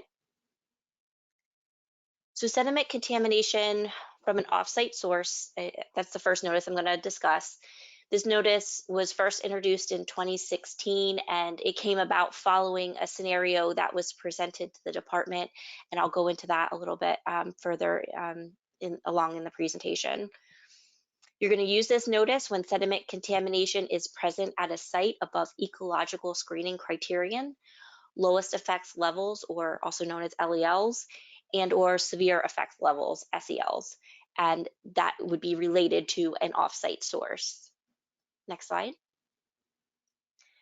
This notice can be used for area of concern REOs or entire site REOs. Additionally, it can be used for unrestricted, limited restricted, or restricted use scenarios. In order to use this notice, you should complete a preliminary assessment and or a PASI if necessary. You also need an incident number for the offsite source. And I believe, as we mentioned earlier in this presentation, this incident number can be replaced with a ISRO transaction number, a RECRA number, a KCSL number, or a chromate or processing residual number. However, it should be noted that if an incident number doesn't exist for the offsite source, so in the example, in the case when the source is unknown, you would have to call a discharge to the DEP and obtain a number. And this is important because the incident number for the offsite discharge should be entered in the notice itself. Next slide. So as an example, and to give you a little bit of context, we have on this slide a former industrial establishment, which is identified on the slide as the site. During investigation activities, impacts were identified within the on-site drainage ditch, which ultimately discharges to a river via a tributary to the south of the site. After completing a preliminary assessment and an off-site source investigation, it was determined that sediment impacts were a result of a neighboring industrial facility, which actually was found to also be discharging wastewater into the on-site drainage ditch. As I said earlier, I chose this example because this was the scenario that resulted in the formulation of the sediment contamination from an offsite source notice back in 2016. And at the time this work was completed, a notice was not available to address offsite sediment impacts. And we worked with the department to establish this new notice, and then we were ultimately able to issue the REO. Next slide. The next notice is the contamination remains on site due to off-site contamination. This is not a new notice. It was provided in the prior version of the guidance with the intended use to address off-site groundwater impacts migrating onto a site that did not have a source of groundwater impacts. Additional examples and clarifications, though, have been added to this version of the guidance, and I'm going to discuss some of that. To give you a little bit of background, you use this notice when contamination is not being addressed by an REO due to documented groundwater migrating onto the site from either a known or unknown offsite source. It can be used with an RAOA or an RAOE. A PA and an offsite source investigation should be completed, and you will need an incident number for the offsite source. And again, as mentioned, you can replace that incident number with the other numbers that I had talked about earlier. Next slide. So an overview of some additional instructions are provided on this slide. These additional instructions were added to help clarify when to use this notice. So you can use this notice when you have an on and off-site sources with dissimilar constituents, and these plumes can either be overlapping or separate. However, if the plumes are overlapping, a limited or restricted use RAO should be issued for the on-site plume. You can also use this notice when you have similar constituents but not overlapping. This includes separate on-site plumes resulting from a site discharge and an off-site discharge. It's important to note that if you have a commingled plume, you do not use the off-site source notice. There are separate notices that address commingled plume scenarios, and I will discuss that in a little bit. Next slide. So I'm going to walk you through some examples. This first example demonstrates the original intended use of the notice. There are groundwater impacts from an off-site source that are migrating onto the site, and no on-site sources have been identified. Next slide. This example demonstrates when you have an off-site source migrating onto the site and overlapping with an on-site discharge. For this example, one plume is TCE and the other is BTEX, so they're dissimilar constituents, and a limited or restricted use REO is being issued for the on-site BTEX plume. You can have the same scenario without the overlap and you would still use the same notice. Next slide. Example 3 shows two separate plumes, one from off-site and one from on-site, that have the same constituents. Because they are not commingled or overlapping, the off-site source notice would be used. Next slide. And example 4 is similar to example 3 in that there's two separate plumes, one from off-site and one from on-site, that have the same constituents, but the on-site plume is located in the overburden aquifer and the off-site source plume is located within the bedrock aquifer. As you can imagine, this is a much harder sell because you need to demonstrate that the on-site source has not contributed to the impacts within bedrock. Next slide. So we move on to the commingled plume notices, which have been added to the guidance. And as mentioned, there are 3 separate notices. The notices include scenarios where you have similar constituents from on and off-site sources, similar constituents from multiple on-site sources, and dissimilar constituents from multiple on-site sources. Next slide. So the first commingled plume notice, similar constituents for on-site and off-site discharges. You use that when you are issuing a limited, restricted, or restricted use RAO for an on-site plume that also includes an off-site plume that is commingled with the on-site plume. The off-site plume is not being addressed in the RAO, and the two plumes have similar constituents. This notice can be used with an RAOA or an RAOE. A preliminary assessment and off-site source investigation should be completed in accordance with the off-site source and commingled plume guidance, and you should have an incident number for the off-site source. Next slide. So this depicts a scenario I just discussed. You have an on-site and off-site source. The constituents are the same. In this case, they're TCE, and both plumes commingle on the site. You may recall that this example is very similar to a prior example for the off-site source notice. And really the only difference is that the example for the off-site source notice, the on-site source was BTEX, so there were dissimilar constituents, whereas the commingled plume example has similar constituents. Next slide. So this slide depicts the two examples. The key is when you have on and off-site overlapping plumes and dissimilar constituents, you use the off-site source notice. And when you have on and off-site overlapping plumes with similar constituents, you use the commingled plume notice. Next slide. Next, we have the commingled plume notice for similar constituents and multiple on-site discharges. You're going to use this notice when on-site groundwater contamination remains, is a result of one or more site discharges that overlap. Discharges have similar constituents and a limited or restricted use REO is being issued for one or more of the groundwater plumes. Again, this notice can be used with an RAOA or an RAOE. A preliminary assessment and site investigation should be completed in accordance with the Commingled Plume guidance, and you should have an incident number for the groundwater impacts that will remain.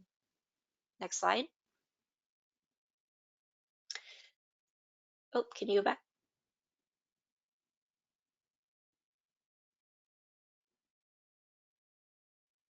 Oh, we'll go forward, sorry. One more. There we go. So this is an example of when to use the notice. In this example, the PRCR for the TCE impacts from the on-site source number 1 is issuing a limited or restricted use RAO, but impacts related to PRCR2 have not been addressed.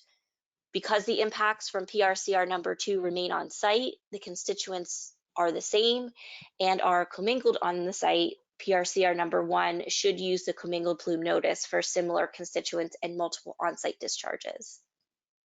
Next slide. And last but not least, we have the commingled plume notice for dissimilar constituents and multiple on-site discharges. You're going to use this notice when on-site groundwater contamination remains, is a result of one or more site discharges that overlap, discharges have dissimilar constituents, and a limited or restricted use REO is being issued for one or more of the groundwater plumes. This notice can be used with an RAOE or an RAOA. A preliminary assessment and site investigation should be completed in accordance with the Commingled Plume guidance, and you should have an incident number for the groundwater impacts that will remain. Next slide. So this slide provides an example of when to use this notice. This example is really exactly the same as the prior example, except the impacts from the second on-site source is BTEX versus TCE. So the two on-site plumes have dissimilar constituents. Next slide. And that's all I have. Thank you. Awesome. Thank you so much, Brandy. So we're going to save questions for Brandy until after our next presenter. So we're just going to go ahead and welcome Mike Fowler to talk about Reo notices some more. Whenever you're ready, Mike. Great. Good morning, everybody. I'm Mike Fowler with the Bureau of Environmental Evaluation and Risk Assessment. And this REO guidance has been a long time coming and now features 2 new notices specifically for river intrusion to disclose when certain conditions exist. These 2 notices are formally known as the, if you want to, next slide, please. Indeterminate vapor intrusion pathway not yet evaluated, also known as Ivip status or Ivip, and long-term vapor intrusion monitoring or LTM. I want to be very clear before we go any further that these notices are applicable to the property owner and not the LSRP. This was a mechanism for LSRPs to close cases and protect human health by disclosing these conditions exist. The way we're going to talk about these notices, I'm going to describe the vapor intrusion condition, and then the following slide describe how it's used. They both are used in similar REO types. Given the applicable situation, they can also be used together as well. Next slide. Ivip status is a specific variance applied to a structure when indoor air samples are not collected due to operational use, storage, or handling of the same investigative contaminant of concern. Common examples, the most common, being service stations, garages, active dry cleaners. Another technical reason may be an unoccupied, derelict building with broken windows. This would render the indoor air samples not representative. But to reiterate, there are no provisions in the technical regulations that exclude certain buildings from the requirement to complete a vapor intrusion investigation. This scenario is a partial investigation with a specific exception based on clear scientific justification. All buildings must be investigated for VI, including unoccupied buildings, OSHA applicable buildings, or separate convenience stores at gas stations. And the use of this notice is consistent with its disclosure and other documents, including the RE, the RAR, the CEA. Next slide. By including this notice in the REO, it notifies any interested party of a potential exposure pathway that has not been fully investigated. This notice can be used in any RAO, unrestricted, limited, or restricted use, or for an area of concern RAO or an entire site RAO. The intent of this notice is broadly in two specific situations: when the RAO is issued prior to establishing a remedial action permit for groundwater or groundwater RAP, or when groundwater contamination remains above the soil gas screening level, but is below the groundwater screening level. The IVIP notice can be used in a groundwater RAP, it can be used with the groundwater RAP as well. It may seem somewhat duplicative, but when a RAP is established, it would be justified and protective to include the notice as well. It could go either way. Next slide. So here we have an example. We're looking at Atwood's garage. They clearly use petroleum hydrocarbons, and in fact, it looks like maybe you have a little bit of poor housekeeping here. You can see a drum or a container of TCE stored outside. In this example, benzene's above the groundwater screening level, while both benzene and TCE are found above the non-residential soil gas screening level. Given the on-site use, storage, and handling of both contaminants of concern, any collection of indoor air samples may be affected by background concentrations, and therefore any indoor air results may not be representative of vapor intrusion. Therefore, if the groundwater remedial action permit for the RAP is not yet established and the REO is going to be issued, or an REO for an area of concern, the IVIP notice should be used to include both benzene and TCE. Now, I will make a remark here that any older groundwater permits do not designate IVIP status to certain buildings. There is no language in an older permit to designate IVIP status for a given building. The groundwater RAP form is recently updated, and any newly established permits do disclose IVIP status and will require DI sampling if it no longer applies to that given structure. So we'll say, to bring it all together here, if a RAP is established today for benzene, it would be included that should IVIP not apply, sampling is required. But both contaminants of concern can be stated in the notice as well. Next slide. Long-term monitoring is an option performed in lieu of proactive mitigation or mitigation when soil gas is above the soil gas screening levels but below the indoor air remediation standards. This is a matter of any changing conditions, including variable subsurface conditions, preferential pathways, degradation compounds, changes in building envelope over time, or changing use over time, all while the VI risk continues to be present. And you can reference the Vapor Intrusion Technical Guidance document, Table 6.2 for monitoring plans.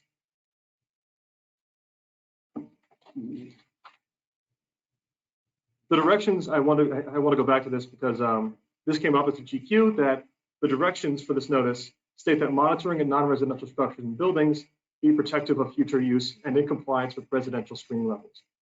What this means is that should the property use change from non-res to residential, then monitoring would be applicable to the residential standards. Next slide. Using this slide acknowledges that a vapor intrusion investigation has been conducted at a given building or structure in accordance with 726E 1.15. Similar to the indeterminate vapor intrusion pathway status notice, unrestricted, limited restricted, and restricted use area of concern and entire site REOs can use this notice. Now, I do want to say that a remedial action type of limited restricted or restricted use, including a groundwater permit, would already incorporate monitoring requirements. As such, the notice and permit are not mutually exclusive. They can be used together. The long-term monitoring notice should be used in REOs prior to a groundwater permit being established, as monitoring should be ongoing. This notice can also be used when residual soil gas concentrations remain above the soil gas screening level, but groundwater does not exceed the groundwater screening level. Let's consider another example. Next slide, please. So perhaps Atwood Garage has been raised and he decided to redevelop into Atwood's Garden Homes and Corporate Park. In this example, you can see a commercial building with 2 homes. The indoor air is compliant to the applicable remediation standard, but benzene remains above the groundwater screening level and soil gas screening levels. TCE is also present, only above the soil gas screening levels.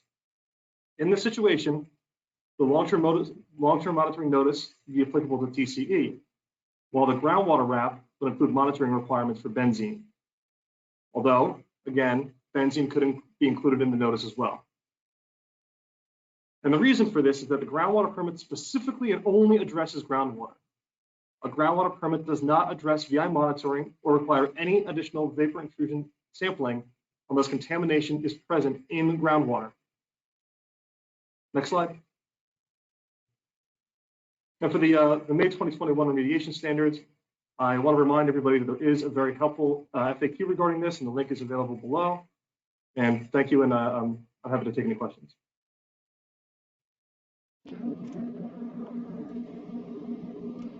All right, thank you, Mike. We have some time for some questions now. So these are questions from the last two speakers.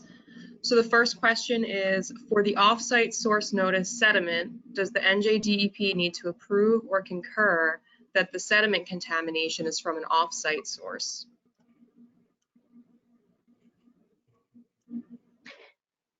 So I wouldn't say that the DEP has to concur if you follow, the similar avenues as you would for any other offsite discharge that's impacting your site. You follow the, you do a PA, you do an offsite source investigation, and if you properly document it in your reports, then you're able to go ahead and issue an RAO and use that notice. I don't think that it's required for the DEP to sign off on that before you issue an RAO. Right. It's just like any other submission with the REO. As long as you've done your homework, we are an auditing program, so we would take a look at that to see if we concur with your findings.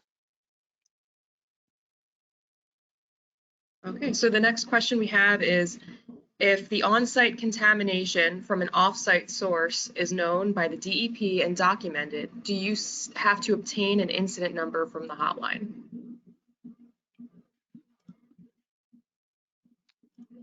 Well, if there's an existing incident number that's present and there's a known, if there's a CEA on your site, then that's the dead ringer. That's the one we rely on. So if an off-site source is chasing that contamination onto your property and they put a CEA on there, you can use their program interest number. If they happen to have a communication center number, we would prefer if you use that. It's not the requirement of the LSRP to demonstrate who the offsite source is unless you have that CEA on there.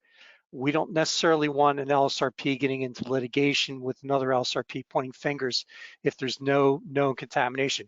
It could be coming from 2 doors next door offsite. But so the point is if you have a number, use it.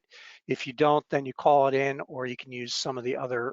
If it's an ISRA site, you can use the ISRA identifier as well, as Brandy had pointed out.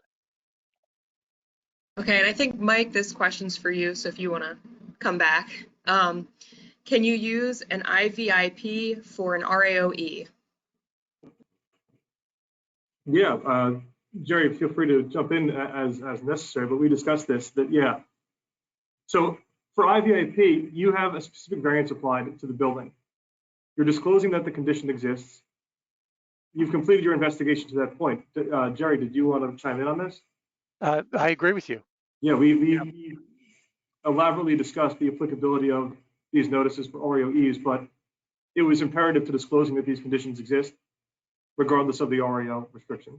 Yeah, until, if there's a mechanism that's going to change in remedial action permitting to account for these types of conditions, this is our way to capture those conditions to ensure that there's public safety with the VI impacts. Okay, the next question is, if there is groundwater contamination above the groundwater screening level and an active SSDS is in place to mitigate VI impacts, but the method for groundwater remediation is M&A, would the necessary groundwater wrap be active or M&A? It would be a restricted use. If you have an active system, any active system, whether it's on a point of entry treatment system or VI vapor intrusion, and you're doing something active, that's an engineering control, then ultimately your REO would also be restricted use. Yeah, and I'm looking at this question again. They're asking about the remedial action permit, so I'm not totally sure on that one, but you can have an SSDS and not have an active permit. So that's also part of the question. I'm just going to throw that out there. The next question is for the long-term monitoring VI notice. If there are no wraps, can the LSRP dismiss themselves after the RAO is issued? Whose responsibility is it to complete the long-term monitoring if there is no longer soil or groundwater impacts and only residual soil gas? So at this point, the presumption is that you have completed or conducted at least a VI investigation of that building, including soil gas sampling and indoor air sampling. The indoor air results were demonstrated to be compliant with remediation standards. Therefore, all you're doing is providing the information to the QRCR or the property owner that this is a condition at the site. You have met and fulfilled your remedial obligation for this building, but it is a possibility that vapor intrusion can happen in the future and that they should consider evaluating. At this point, when the REO is issued and the case is closed to the department, there's no remedial phase documents that need to be submitted.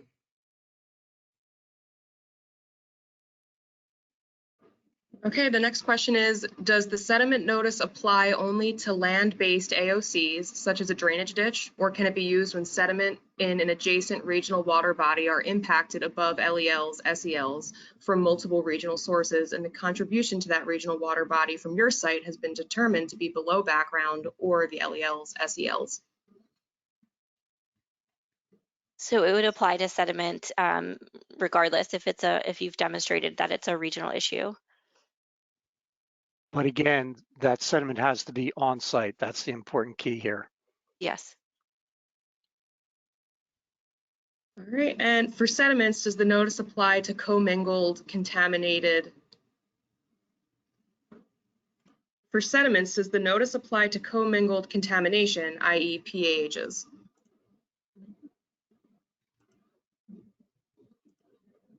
I would say if you have contribution, you're going to have to address the on-site contamination. You can't use that. I've never heard of a condition where there was commingled. Have you, Brandy? Yeah, I've heard of commingled, but we would you would address your contaminants, and then when you go to issue your RAO, then you would use that sediment notice when you've addressed your piece. Right, as long as that contamination still remains. Correct. Yep. Okay, and I think we have time for a couple more questions. So let's see. Can you have off-site source and commingled plume notices in the same RAO?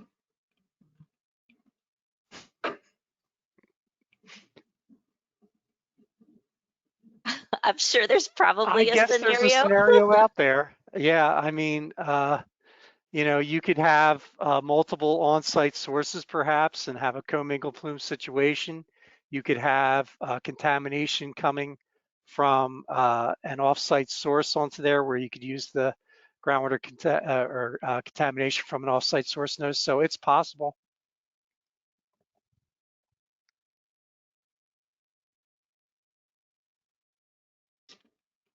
Okay, so I think that's about all the questions we have right now. Some of them are a little bit site specific, so just keep in mind when you're asking questions that, you know, we don't want to get into very specific circumstances here just because this is a training and it's not really the place for that. But Jillian, if you want to jump in. Yeah, sure. So we've hit 11:15, so it's time for a break. We're going to do another 10-minute break. So if you can come back by 11:25, we'll jump right back in.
All right, everyone, it's just about 11:25. We're back from the break, but before we get into our next presenter, I'm first going to have Atwood Davis come on because I believe he wanted to clarify something that was already presented in this training. So Atwood, if you want to jump in. Sure, absolutely, Alyssa. So it's been brought to our attention that there may be some confusion with regards to using the historic fill notice or the known on-site source not yet remediated historic fill notice and its application with regards to ISRA multi-tenant facilities, multi-tenant ISRA cases. So I just want to take a moment just to jump in and be clear, okay? Part of the confusion is because the department considers multi-tenant ISRA cases to be response action outcomes or RAOAs, okay? So that's what's causing the confusion. But to be clear, if you are issuing a response action outcome for simply an area of concern associated with a multi-tenant, meaning like a floor drains, dumpsters, roof leaders, whatever have you, it would be appropriate to use the historic fill notice because the ISRA case isn't closed yet. You're just signifying there's one more thing out there that needs to be addressed. But at the time when you are ready to shut down the industrial establishment, the ISRA trigger, and your scope of remediation will be NJAC 726B, industrial establishment, leasehold. You're going to have the ISRA number in your RE section, the transaction in your RE section. At that moment in time, you are closing the ISRA case, and the historic fill or the known on-site groundwater known on-site source not yet remediated historic fill notice would not be appropriate. At a minimum, you would have to address the historic fill associated with the footprint of the leasehold. So hopefully that clarifies everything for everybody. If you have additional questions with regards to this subject matter, feel free to send me an email, okay? Thank you, Alyssa. All right, thank you so much, Atwood. Up next, we have Scott Tyrell. So Scott, whenever you're ready, you can take it away. Can you guys hear me okay? Yep. Okay, great. For those of you who have filed remedial phase services, these slides will be familiar. For the most part, I will be highlighting differences in the Reo service and other remedial phase services, so I will be skipping some pages in the Reo service. If you want more information, go to the SRP training page to view additional trainings on online services or the SRP forums page to review online instructions. Next slide, please.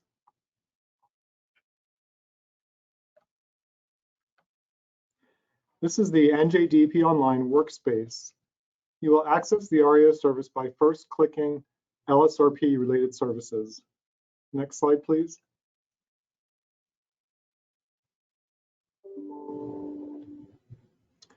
This will bring you to LSRP service selection, where you will choose remedial phase document submission radio button, and then click continue. Next slide, please. The next steps in the services service will be the instructions page. You'll pick your facility and facility selection, and then you'll choose a case and case selection. Once you choose your case and click continue, a check for outstanding bills will be run if you're running an Reo entire site services. This is similar to the question in the Reo form. Next slide, please.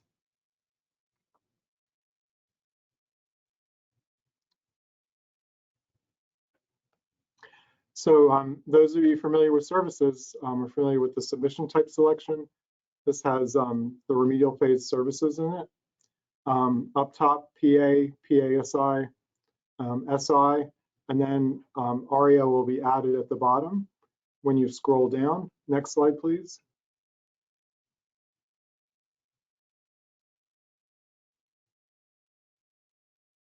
When these are available, you'll see the remedial action outcome submissions. They're divided up by scope.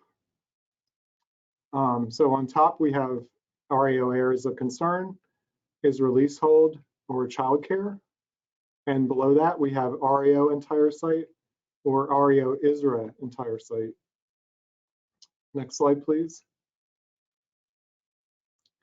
So we're going to be doing an REO areas of concern example through these slides. So the next page that'll come up is the submission name page. This will be pre-populated with the submission type. So you'll have a big long string at the bottom that includes the submission type, the unique service ID, the facility and PI ID, and the facility name. And those of you who do this, these services are familiar with that. Next slide, please.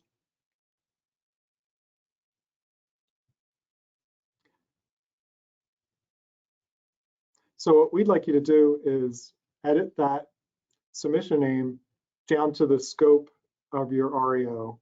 So in this case, we took out the is release hold and childcare, and we're left with an REO AOC. Next slide, please.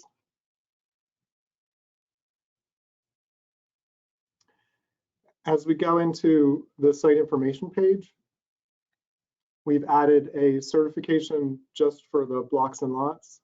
We want you to certify that the blocks and lots are correct for the site.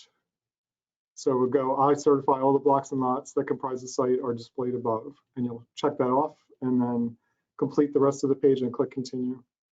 Next slide, please. So next steps in the service would be contacts, where you populate the person remediating, and then you'll continue to the Sid Upload Page. Next slide, please.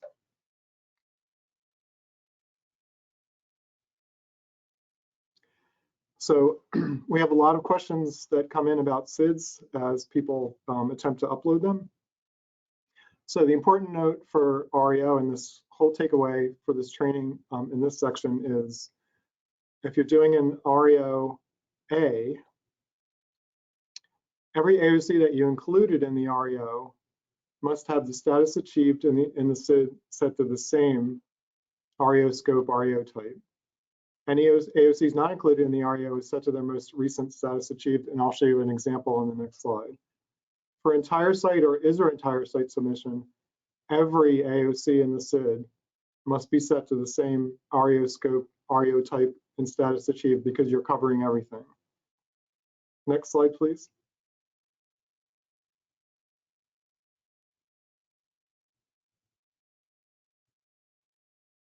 So this slide just simply shows the Sid Upload Page. You may have noticed some additional instructions on this page related to REO have been applied recently in preparation, for the rollout.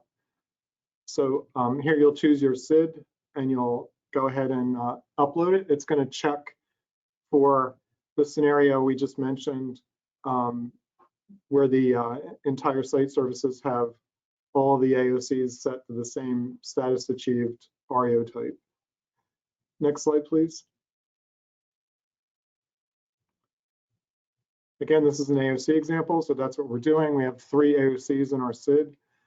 This is showing the SID upload confirmation page. It's a very wide page, so we chopped out the middle part of it. So in our REO, we're issuing an REO A for unleaded gasoline, US, and former dry well, so those are checked off. You notice the waste oil is still sitting at an RI status. The AOC status achieved, we're doing an REO AOC unrestricted use for both AOCs 1 and 3. So next slide, please.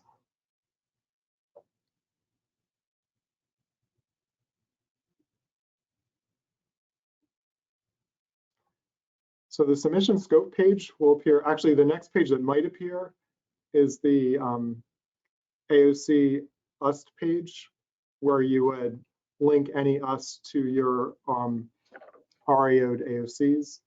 So the page after that is the submission scope page. And then for Reo, there's a few additional questions on there. So the questions are very similar to the Reo form.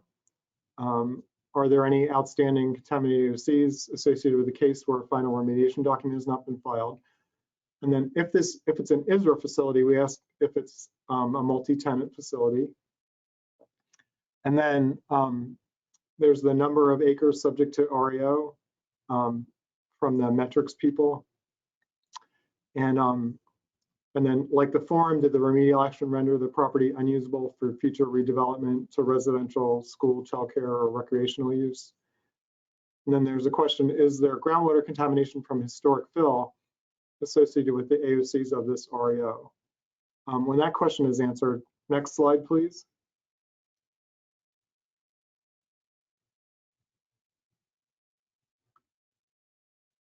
A green Reo scope and status will pop in. This is based on the SID and site conditions, and the status that pops in there should match what you have selected in your SID.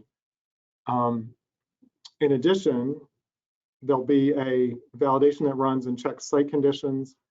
If you've issued an REO that's restricted or limited restricted, it's going to check for RAPs or virtual institutional controls linked to your case. So once this is that's correct, you click checkbox I certify I'm submitting an REO with the remedial action type displayed above, and then click continue. Next slide, please.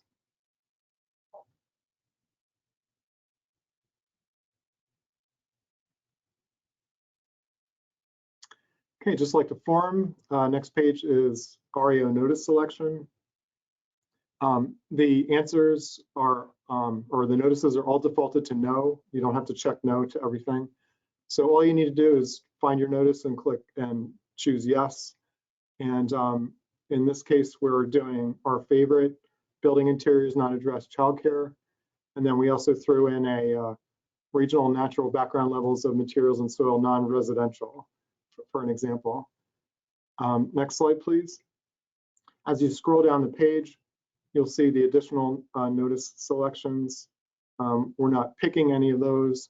These are abbreviated. I'm not trying to show you them all, just that there's ISRA, additions to the model document, and then the childcare notices. Next slide, please.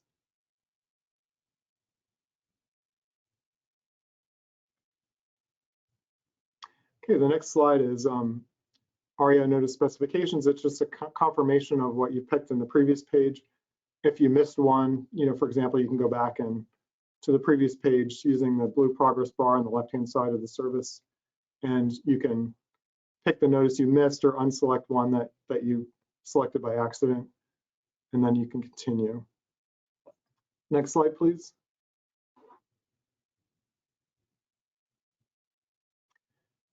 And then the last Reo specific page, if you've had pre-approved language, you can choose yes, was there a pre-approved modification to any notice, add the date of the DP approval, and then just paste in the text language there. We're asking for the total cost of the remediation for the metrics people again. And then similar to the remediation funding source in the Reo form, has a remediation funding source been posted for this site? If yes, then you choose the REO serves as a notice to decrease or return the RFS posted to the site, or no adjustments. If you choose this notice serves as a notice to DP to decrease or return the RFS posted to the site, in the attachment upload page on the next slide. Next slide, please.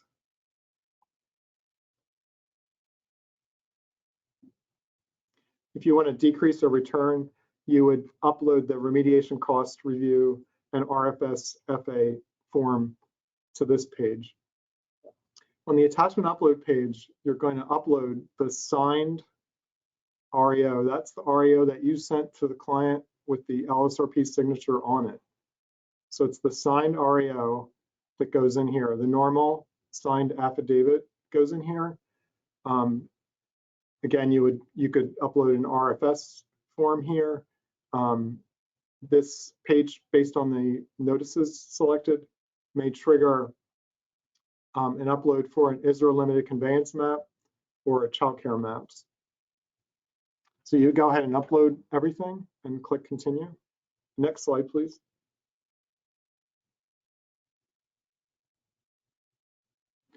So this page is supplemental REO information.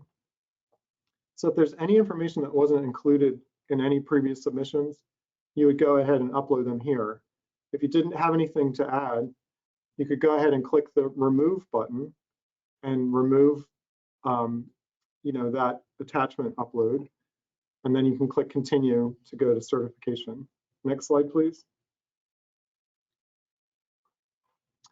So the next step would be the certification page where the LSRP certifies the service.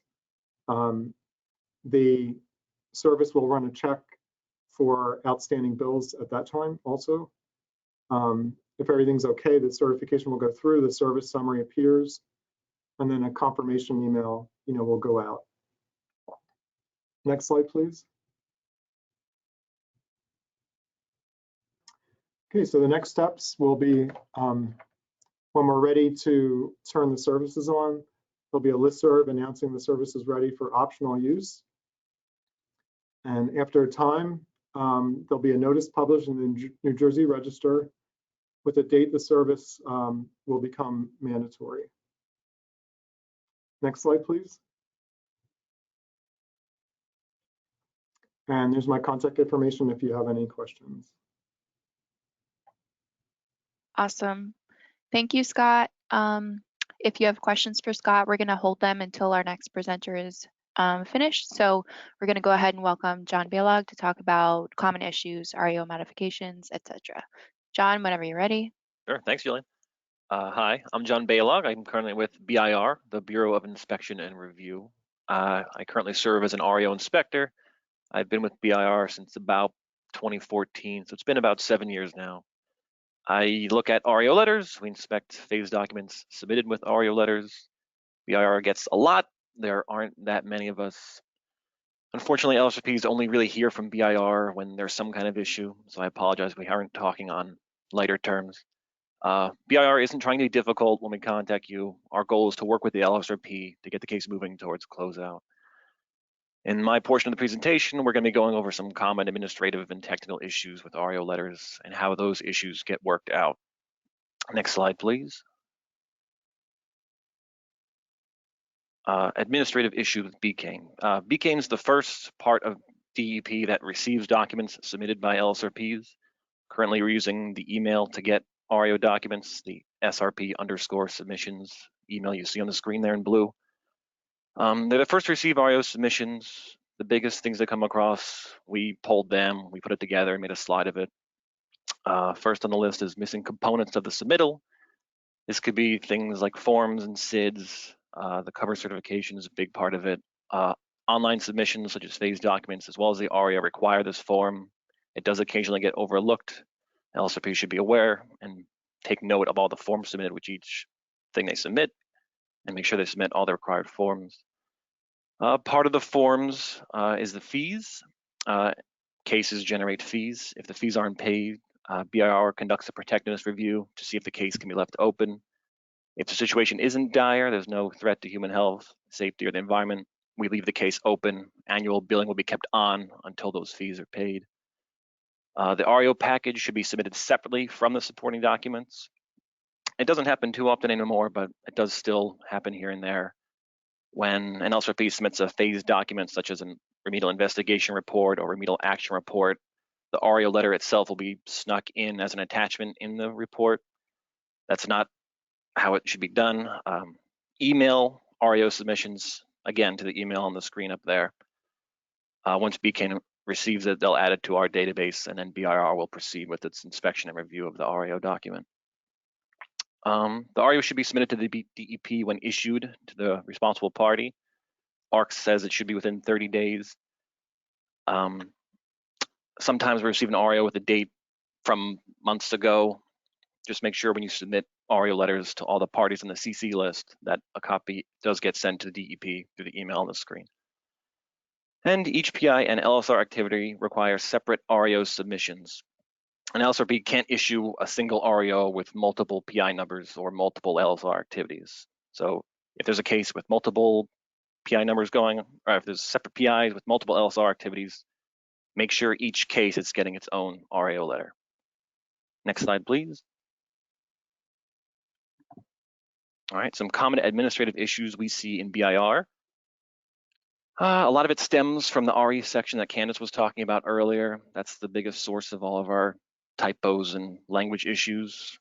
Just make sure you're double checking all your numbers and addresses and lots and blocks, things like that. Regarding the first bullet, we do get a lot of conflicting information. Things like sample data, the type of remediation performed, what's complete at which AOC, how AOCs are being referred to. The SID should match the REO scope, and that should match what we see in the reports. A lot of confusion can stem from that if AOCs are being referred to with different titles and things like that. The scope of remediation should be specific. It should correspond with the SID submitted with the document. It should be for the source of the contamination, not just for the impacted media at the site. We do get a lot of REOs that just say the words AOC3 or groundwater, and that's not specific enough. No one looking at that document will know or understand the nature of the contamination at the site. So make sure your scopes are specific. Regarding communication center numbers, these are the hotline numbers that get called in when spills are noted. For your site, you should be checking data miner. The numbers should be specified on the SID.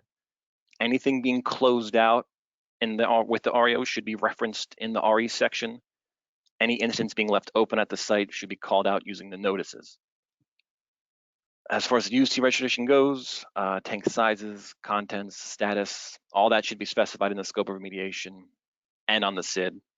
And all of that should match just to avoid any future confusion between tanks at sites, especially with gas stations. Contamination identified should be called into the hotline. Just dial the number. Any sort of thing that was called in should be on the SID for the site. So anybody looking at the SID should understand what AOCs are at the site. REO should conform to the model document. It's all regulatory language. It's available on the DEP website. It should all just be copied and pasted. Just fill in the portions that you are supposed to fill in and go from there. And this last bullet, no further investigation letters and emails from years ago aren't the same as no further action letters. They need to have the covenant not to sue, and it has to be signed. Just make sure if you're citing an old NFA that it's included in your phase submission in the RER attachment list or something like that. Next slide, please. This regards to technical issues. This is different from the administrative issues. It gets more into the methods and remediation process rather than the legal requirements and language issues. Independent professional judgment requires multiple lines of evidence, has to be adequately justified. Offsite source contamination not properly documented. That means anytime you do an offsite source investigation, a PA should be submitted. In your reasoning, you should include groundwater contour maps, concentration gradients, stuff of that nature. Any sort of IEC case at a site has to be resolved before an entire site REO gets issued. RAPs must be issued by DEP prior to REO issuance. The REO language references permit numbers, so the permits need to be issued before the REO gets issued. And regarding the last bullet, if you're going to be moving forward with an unrestricted use REO, if there's a CEA at the site for the AOC in question, that should be lifted. If there was a deed notice on the property, that should be terminated because you can't issue an unrestricted use REO for a site with a restriction on it. Atwood's going to go more over that in his next presentation. Next slide, please. Okay, REO modifications. This refers to modification of the regulatory shell language, not just the blocks and lots and addresses, things that REO or LSRP should be inputting in the document. Occasionally, reasons to alter the shell language could arise. Anytime you think you come across that, it has to be approved prior to issuing the REO. If you think you need to change some of the language in the shell document, call or email BIR first before issuing the REO letter. Wait for approval for us first. These are really rare. It doesn't typically happen, usually unnecessary. We've got a ton of notices available that probably address the situation. And most often, if you think you need to modify the shell REO language, you're probably doing something wrong. So feel free to contact us first before messing with any of the shell language. Next slide, please. And again, discuss with the department the case-specific issues before issuing your modified language REO. Atwood Davis is available. The REO point of contact is myself and my supervisor, Christina Page. If the modified language gets approved, the case-specific details should be specified in the report and the SID. Anybody who looks at the submittal should understand why the model document wasn't followed. And again, in big red letters, pre-approval is required for any REO language changes. Copy and paste is your friend. Just copy and paste the shell document and fill in the answer portions specified in the document. Next slide, please. A quiz slide. Okay, time for another poll. So move this aside. So true or false, REO modifications require pre-approval by the department. And Anthony is going to launch that. Okay, as a reminder, to get the CECs, you have to be logged on for the entire training, which ends at 12:30, and answer 3 out of 4 polls. You don't have to get them right, you just have to answer them. Also a reminder, we have some upcoming trainings. Well, the LSRPI conference in February, DEP will have a presence on day 2 on February 16th. There will also be a training probably sometime in the first quarter of 2022 on Chapter 2 of the Field Sampling Procedures Manual and alt fill guidance. We don't have a date for that yet, but just a PSA.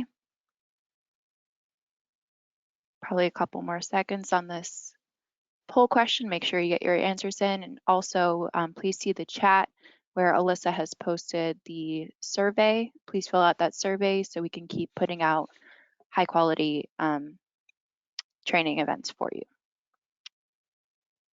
Back to you, John. Thanks, Julian. Appreciate it. And quiz slide answer was false, which might need some specifications later, but we'll go over that in the questions. Moving on to REO amendments. This is the bread and butter of what BIR does in the REO revision process. Any kind of language changes to the REO document are made through the issuance of REO amendments. We understand life isn't perfect. The REO is a living document, and the need to make revisions is commonplace. It happens all the time. The amendment itself is a separate document. The original date of the first REO doesn't change, so the REO amendment has its own model language. Multiple amendments to the same REO are possible but discouraged. Anytime an LSRP thinks they should issue an REO amendment, we typically advise wait for us to contact you, just because the need for further amendments might arise. So the state would rather us go over the document first to verify all the amendments in one document rather than issue several amendments to the same REO. And like the REO amendment has its own regulatory shell language that should not be altered. Next slide, please. Continuing with amendments, the way that works is BIR staff will contact the LSRP for an amendment if it's deemed necessary once we go over the document. The amendment language is provided in an email, and in that email chain, DP will work with the LSRP to get the amendment issued. The amendment email provides the timeframes for the amendment process. We typically start with 7 days to get the amendment in.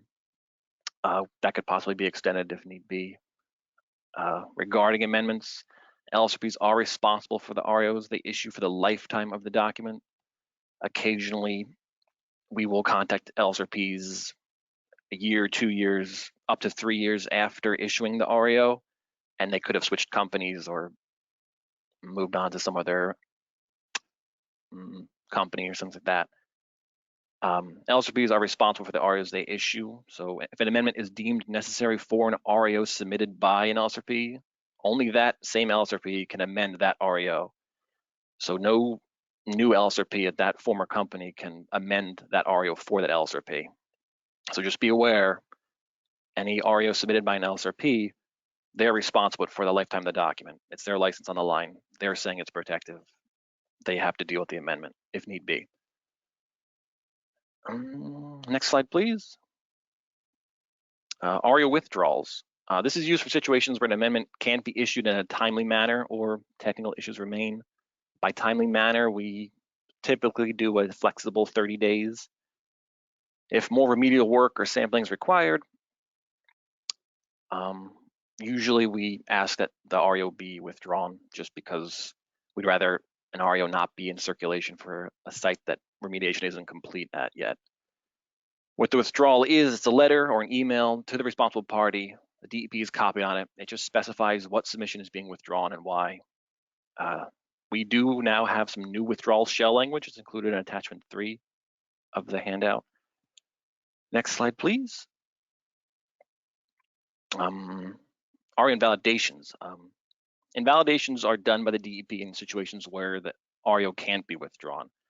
It's always typically the same reason. The REO is not protective or the LSRP is unable to withdraw the document. These are super rare. We don't do these often at all. As of October 1st, there have been 23 REO invalidations since the inception of SERA.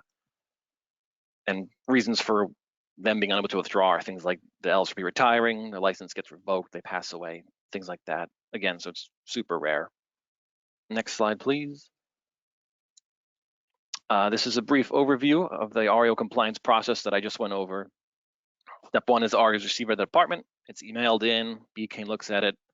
It's entered into the state's database, and then BIR takes a look at it. If an issue with the REO is identified, BIR staff contacts the LSRP. A 7-day time frame is given for the LSRP to amend the REO, which could possibly be extended to 30 days. If whatever the issue is can't be resolved in that 30-day period, the DEP will ask the LSRP to withdraw the REO until that additional work could get done at the site. And if the LSRP is unable to issue the withdrawal letter and the case doesn't seem protective of human health, safety, and the environment, the REO may be invalidated by the DEP.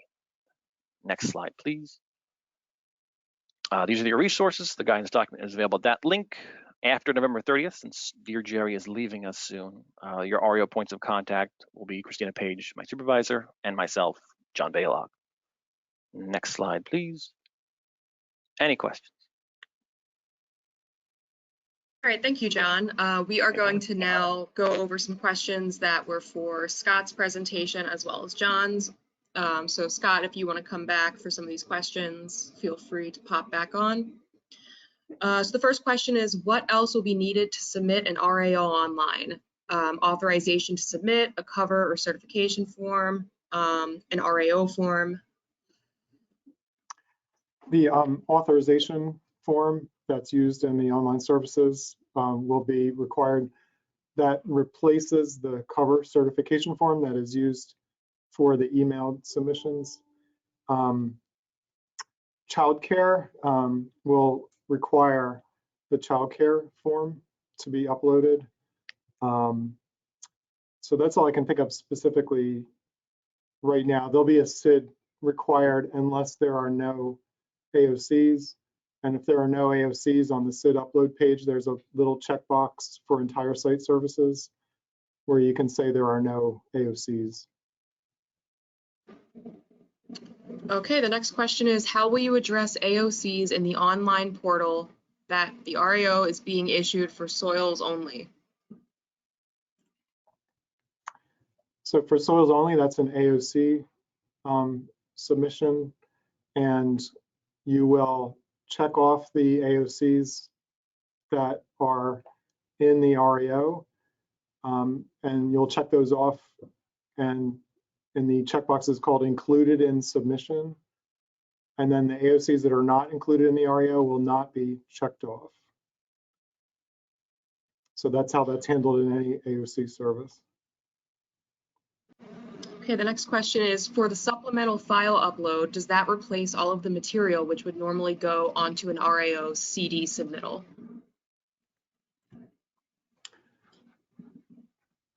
So the direction we have on the supplemental information is that it was for everything that wasn't submitted previously. I'm sure it could be anything that you wanted to include in the RAO, because that's a large file upload page. I'm not familiar with what goes on a CD submittal. I don't know if John can try to address any of that, but we may have to address that offline because I'm not sure what goes on the CD exactly. Okay, yeah, we can come back to that one, or that person can be answered via email with a more clear answer. So the next question is, what is the rollout time frame for the online situation? We had the last bug fixed yesterday, so we are evaluating that. All I can say is, sooner rather than later, I'm looking within about 6 months, but it could be sooner than that. Okay, the next question is, to clarify, is a copy of the RAO PDF needed with the online RAO filing? Absolutely. It's a copy that was sent to the client with your signature on it. Okay, the next question is, can copies of the RAO be emailed to towns and counties rather than mailing hard copies? John, can you answer that question? I'm not sure. I'm not sure the state's current standing on that. We'll have to get back to you on that. Yeah.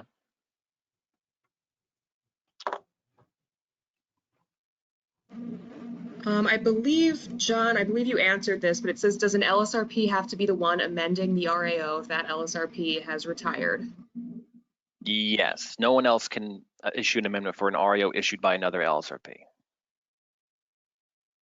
So then I guess a follow-up question is, how do you deal with that situation where an LSRP has retired or passed away, et cetera, and it needs to be amended?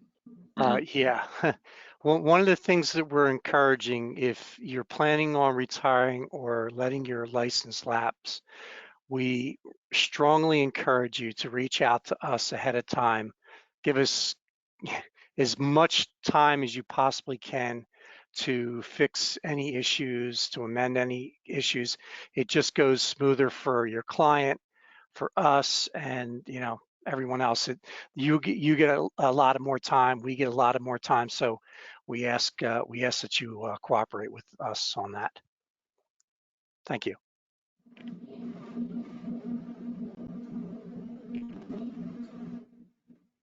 I'm just looking at some more questions.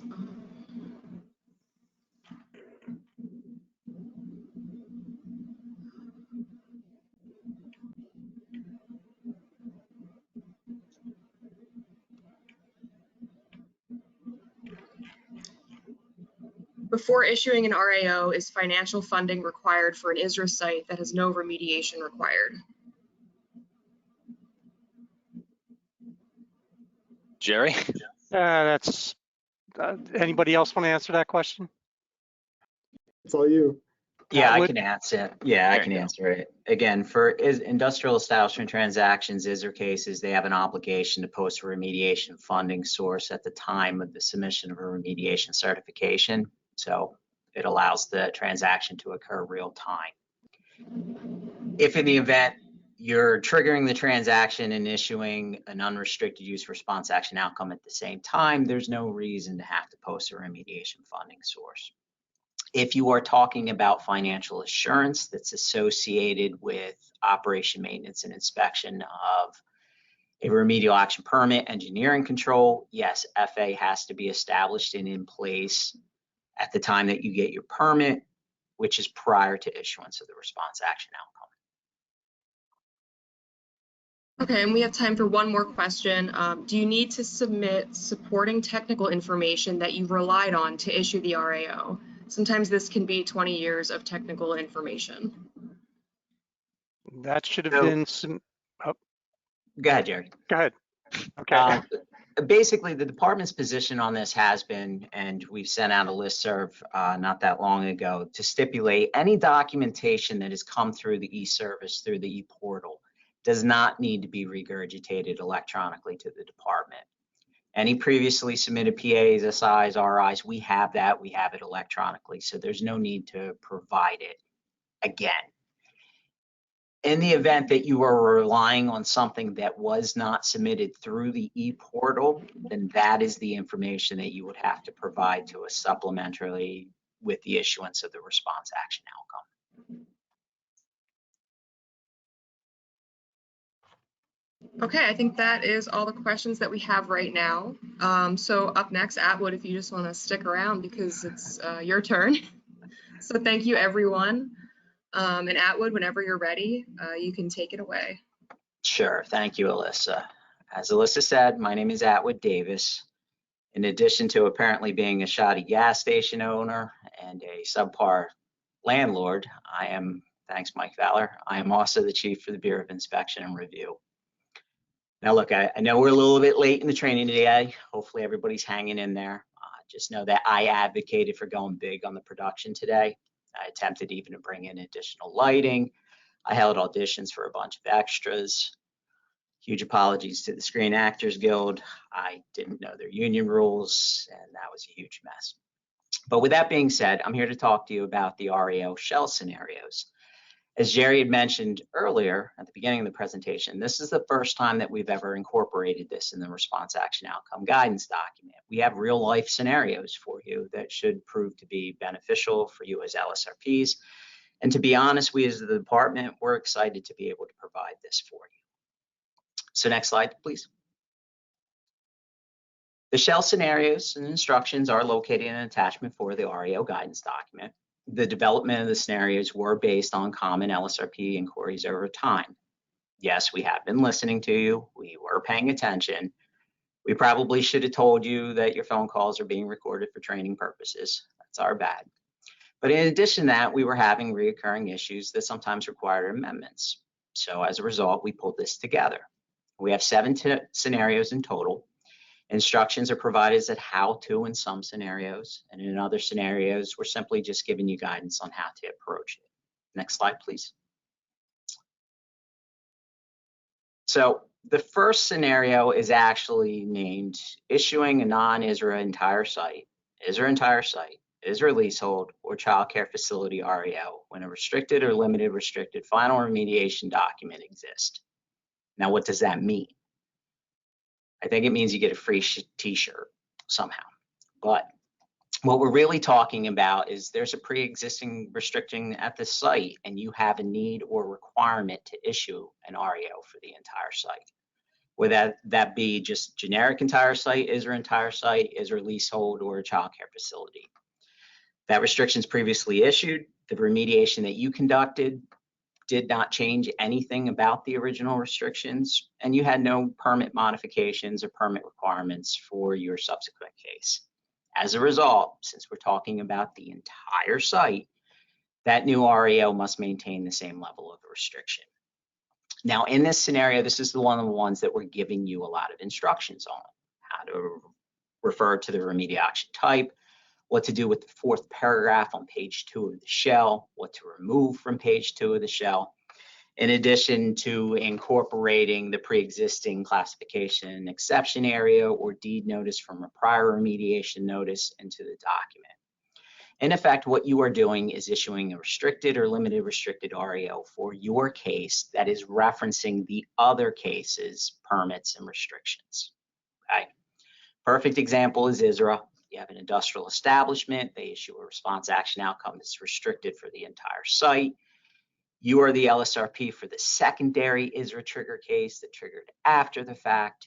You conduct your remediation. You are technically unrestricted use, but since you are referring to the entire property, you cannot deem it to be unrestricted use. Therefore, you listed restricted or limited restricted use, and you reference the other restrictions and permit requirements. Next slide. REO is issued for multiple media with multiple restrictions. Only one remedial action type is appropriate, and the media with the restriction will be defined by the remedial action permit and the institutional control. It is not necessary to issue a separate REO for each of the media associated with area concern. Just remember, overall, the status of the AOC will default to the most restrictive status. Perfect example, you have a 10,000 gallon gasoline underground storage tank, you excavate the soils to unrestricted use use standards. You have a groundwater impact, you use and monitor natural attenuation with a groundwater permit. That REO should be limited restricted use to reference the groundwater situation. The groundwater permit, the CEA, depicts what the restrictions are. There is no need to separate unrestricted use for soils. In this scenario, we're giving you guidance. Next slide, please. Multiple area of concerns in an REO. What we're asking you to do is, if you have a bunch of area of concerns that are ready to go for the final remediation document, is to issue one REO for the multiple AOCs. Your scope of remediation will allow you to list each of the AOCs out. John Baylog talked a lot about not being vague in the scope. Jerry Hahn talked to you about the scope in great detail. Again, follow their instructions. But what we're trying to say is each AOC does not require its own separate and distinct REO. If you have 26 REOs, you don't need, 26 AOCs, you don't need 26 separate REOs. We don't need you to cluster them for 6 unrestricted use, 10 restricted, 10 limited. That's 26. That's hard. Nailed it. It can be 1. Again, reminder, the remedial action permits and the institutional controls depict what the restrictions are. Now, the department does understand potential need for billing fee categories. If you need to get an REO A in just to get into the 2 to 10 billing fee category, we certainly understand that. Next slide, please. Issuing unrestricted REO A while a restricted REO A exists at the site. To be clear, we're talking about areas of concern and not entire site.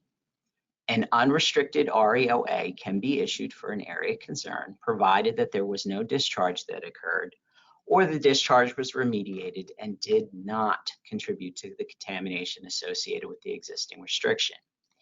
Now, your scope of unrestricted use, the scope of remediation will be the area of concern. It cannot be entire site, and you will need to incorporate the existing classification exception area or denotice from a prior remediation. That's a must. In this scenario, we are giving you a little bit of instructions and talking to you about the scope and remedial action type, etc. Next slide, please. Soil contamination remains off-site due to an on-site discharge. Now, we have a lot of instructions for this scenario. So if you find yourself in your scenario, please refer to attachment 4. But what we're talking about is a discharge that occurred on site, which resulted in impacts to soils off site. Now, that off site property has limitations that prevent remediations. We kind of talked about this in a response to questions earlier. But really what we're talking about is active in-service roadways, utilities, railways, etc. When we mean roadways, think New Jersey Turnpike, Garden State Parkway, Atlantic City Expressway, not County Road 553 in Cumberland County, okay? Large traffic. Remediation basically is prohibited until such a time that a permanent closure or temporary closure takes place, or the rail line is out for repairs or out of service, things of that nature. I'm sure most of you LSRPs that have had to deal with NJ Transit and Conrail know the frustrations of even getting close to the rail lines when you have to do sampling.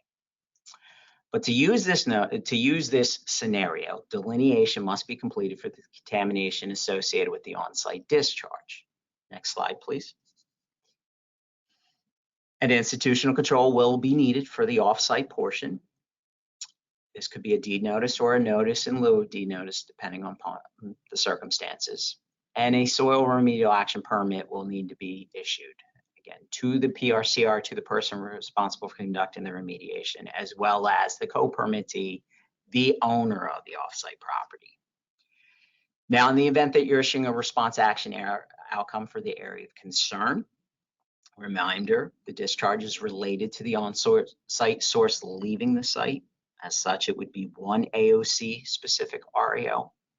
That REO status would need to be the most restrictive. In this case, for example, if you excavated the soils on site to unrestricted, but you couldn't touch off site and you needed to get a remedial action permit with institutional control, your REO A would be listed as restricted use. Now, if an REOE is needed, again, same thing, most restrictive status, which chances are is going to be that offsite area. We do ask that you attach a scaled map depicting the impacted offsite areas. All right. Again, in this scenario, we give you a ton of instructions. For REOAs, we go over the scope, how you should word it, how you should list it. We give you a bunch of tips and advice on REOEs. And again, we are requesting a scaled map to depict the impacted areas. Next slide, please. CEA denotice terminations and REO status. So what we're specifically talking about is having a soil or groundwater remedial action permit and having it terminated, having the institutional control of the deed notice terminated, the CEA lifted. What we're trying to convey to you LSRPs is that there is no requirement to submit a new or amended REO, A or E. The case is already closed. The billing has been turned off. When we go live with the REO service, there will be no active case for you to come in with a new response action outcome. Now, the RAP termination letter will provide additional guidance. For REOs issued for an area concern, this is simply a scenario of A plus B equals C, meaning restricted use REO in which the permit is then terminated and a deed notice is terminated means unrestricted use. A new or amended REO is not necessary. I caution LSRPs for REOs that have been issued for the entire site. Upon termination of the permit, without conducting a new preliminary assessment or site investigation, you cannot determine if any new discharges occurred at the site since the original issuance of the REO. As such, you should not be issuing an amendment or a new entire site REO. Next slide, please. Another question. Yep, time to test your knowledge again. So true or false, the tech regs require an LSRP to issue a new REO when a CEA is lifted or a deed notice is terminated. And Anthony will put the poll up. You'll have about a minute to answer. Answers are coming in quickly. So as we approach the end of our day, just a reminder that if your questions were not answered during the training, we will send out emails sometime in the near future. Also, please do click on our survey. Let us know how this training was for you. The training ends at 12:30. Yeah, about 90% of folks answered the question. Final reminder that eligible folks will receive an email from the LSRPA with a link to a web page where the certificate access instructions will be for CECs. Okay. Back to you, Atwood. All right. True or false, the tech regs do not require you to amend or issue a new REO. False. That's correct. When the CEA is lifted or deed notice is terminated. Thank you. And finally, this is the last scenario that we cover in attachment 4 of the REO guidance document. We're talking about historic fill groundwater only REOs. Now, Sonia had gone over quite a few of the, well, she went over all of the historic fill related notices, but we're going to give you a little bit more information with regards to it in attachment 4. This is another example where we're giving you instructions. But under this scenario, historic fill related contaminants in soil are remediated or not present. Groundwater impacts were identified and a virtual institutional control or VIC was established. The REO should be issued or is required to be issued for limited restricted use. The scope should be listed as groundwater contamination associated with historic fill and no other areas. And the groundwater contamination due to regional historic fill notice needs to be a part of the REO. Now, I want to emphasize that the remedial action type and the response action outcome will state limited restricted use with permit requirements. This is because the REO language is promulgated in the rule. It cannot be changed.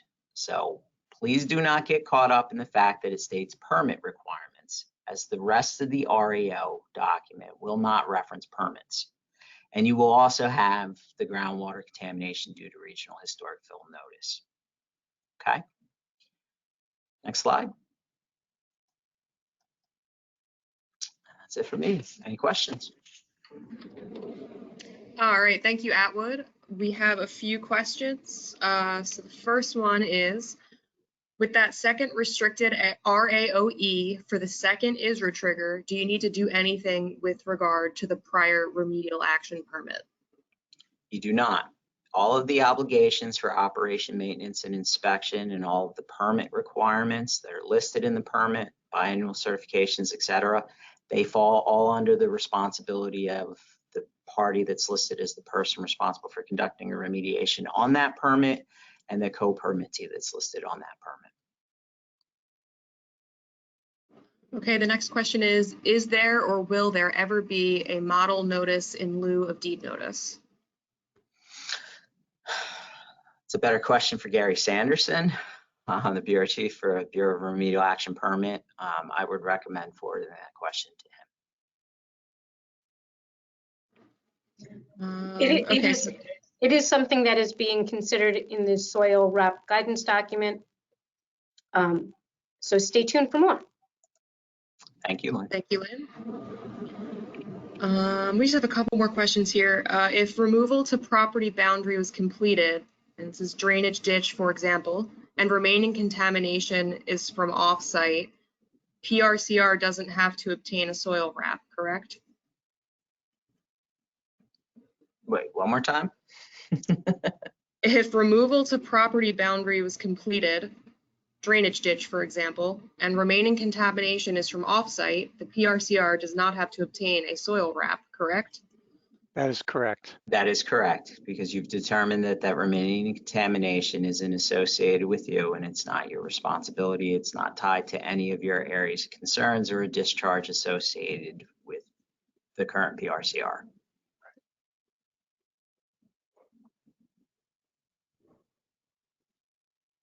Would remediation fees continue to be charged if there is a source of off-site contamination or if historic fill remains on site and they are not included in the RAO? Okay, so from the historic fill perspective, it comes down to, is there a requirement to have to, who has the requirement to remediate the historic fill? If we're talking about a tank case and whereby it's an operator of the tanks, but they don't own the property, upon remediation of their tanks, their case would be shut down. There wouldn't be any additional fees associated with them because the property owner under this scenario has an obligation to address the historic fill. So it's all site specific. What was the first part of the question? I latched on this. If it's off-site, do they have financial responsibility? I would say that until you address that you've confirmed it's off-site, you do have financial obligation. You have to assume that the contamination is emanating from your site. Once you've demonstrated that it's an off-site source, then you do not have financial obligation to that. Right, and if we're talking about the scenario where on-site soils impacted off-site and you do not have the ability to remediate it due to, it being prohibited, like I discussed earlier, we would allow you to shut the case down and fees would be turned off the moment you've issued the response action outcome, secured the permits, have the institutional controls in place. Just know that at such a time in the future, should you be able to remediate that off-site area, you would be expected at that time to come in with the new case creation form, incident number, et cetera, and address the soil contamination that was witnessed off-site. And obviously we'd have the permit fees. Correct. Okay, I think that is all the questions that we have now. So Jillian, if you want to go ahead and close us out, you can take it away. Sure, I just want to thank everybody for their participation today. Hope you got something out of this. I know it was pretty heavy in content, so we will get to your other questions sometime, hopefully in the next couple weeks. And please do fill out our survey at the SurveyMonkey link provided here and in the chat. As a reminder to you, we will have a presence at the LSRPA conference on February 16th, And we are hoping that we will also have a training in the first quarter of 2022 for the Chapter 2 of the Field Sampling Procedures Manual and alt fill guidance. With that being said, yeah. Oh, sorry, I just saw another question come in about the slides. The slides will be provided on the SRWMP Training Committee website, and that is available. So that's available on the SRP homepage. So make sure you look for that. Yeah. Yeah, and we don't have an exact timeline for CECs, but we will get to that as soon as possible. So just look out for the email from the LSRPA. All right, thank you, everybody.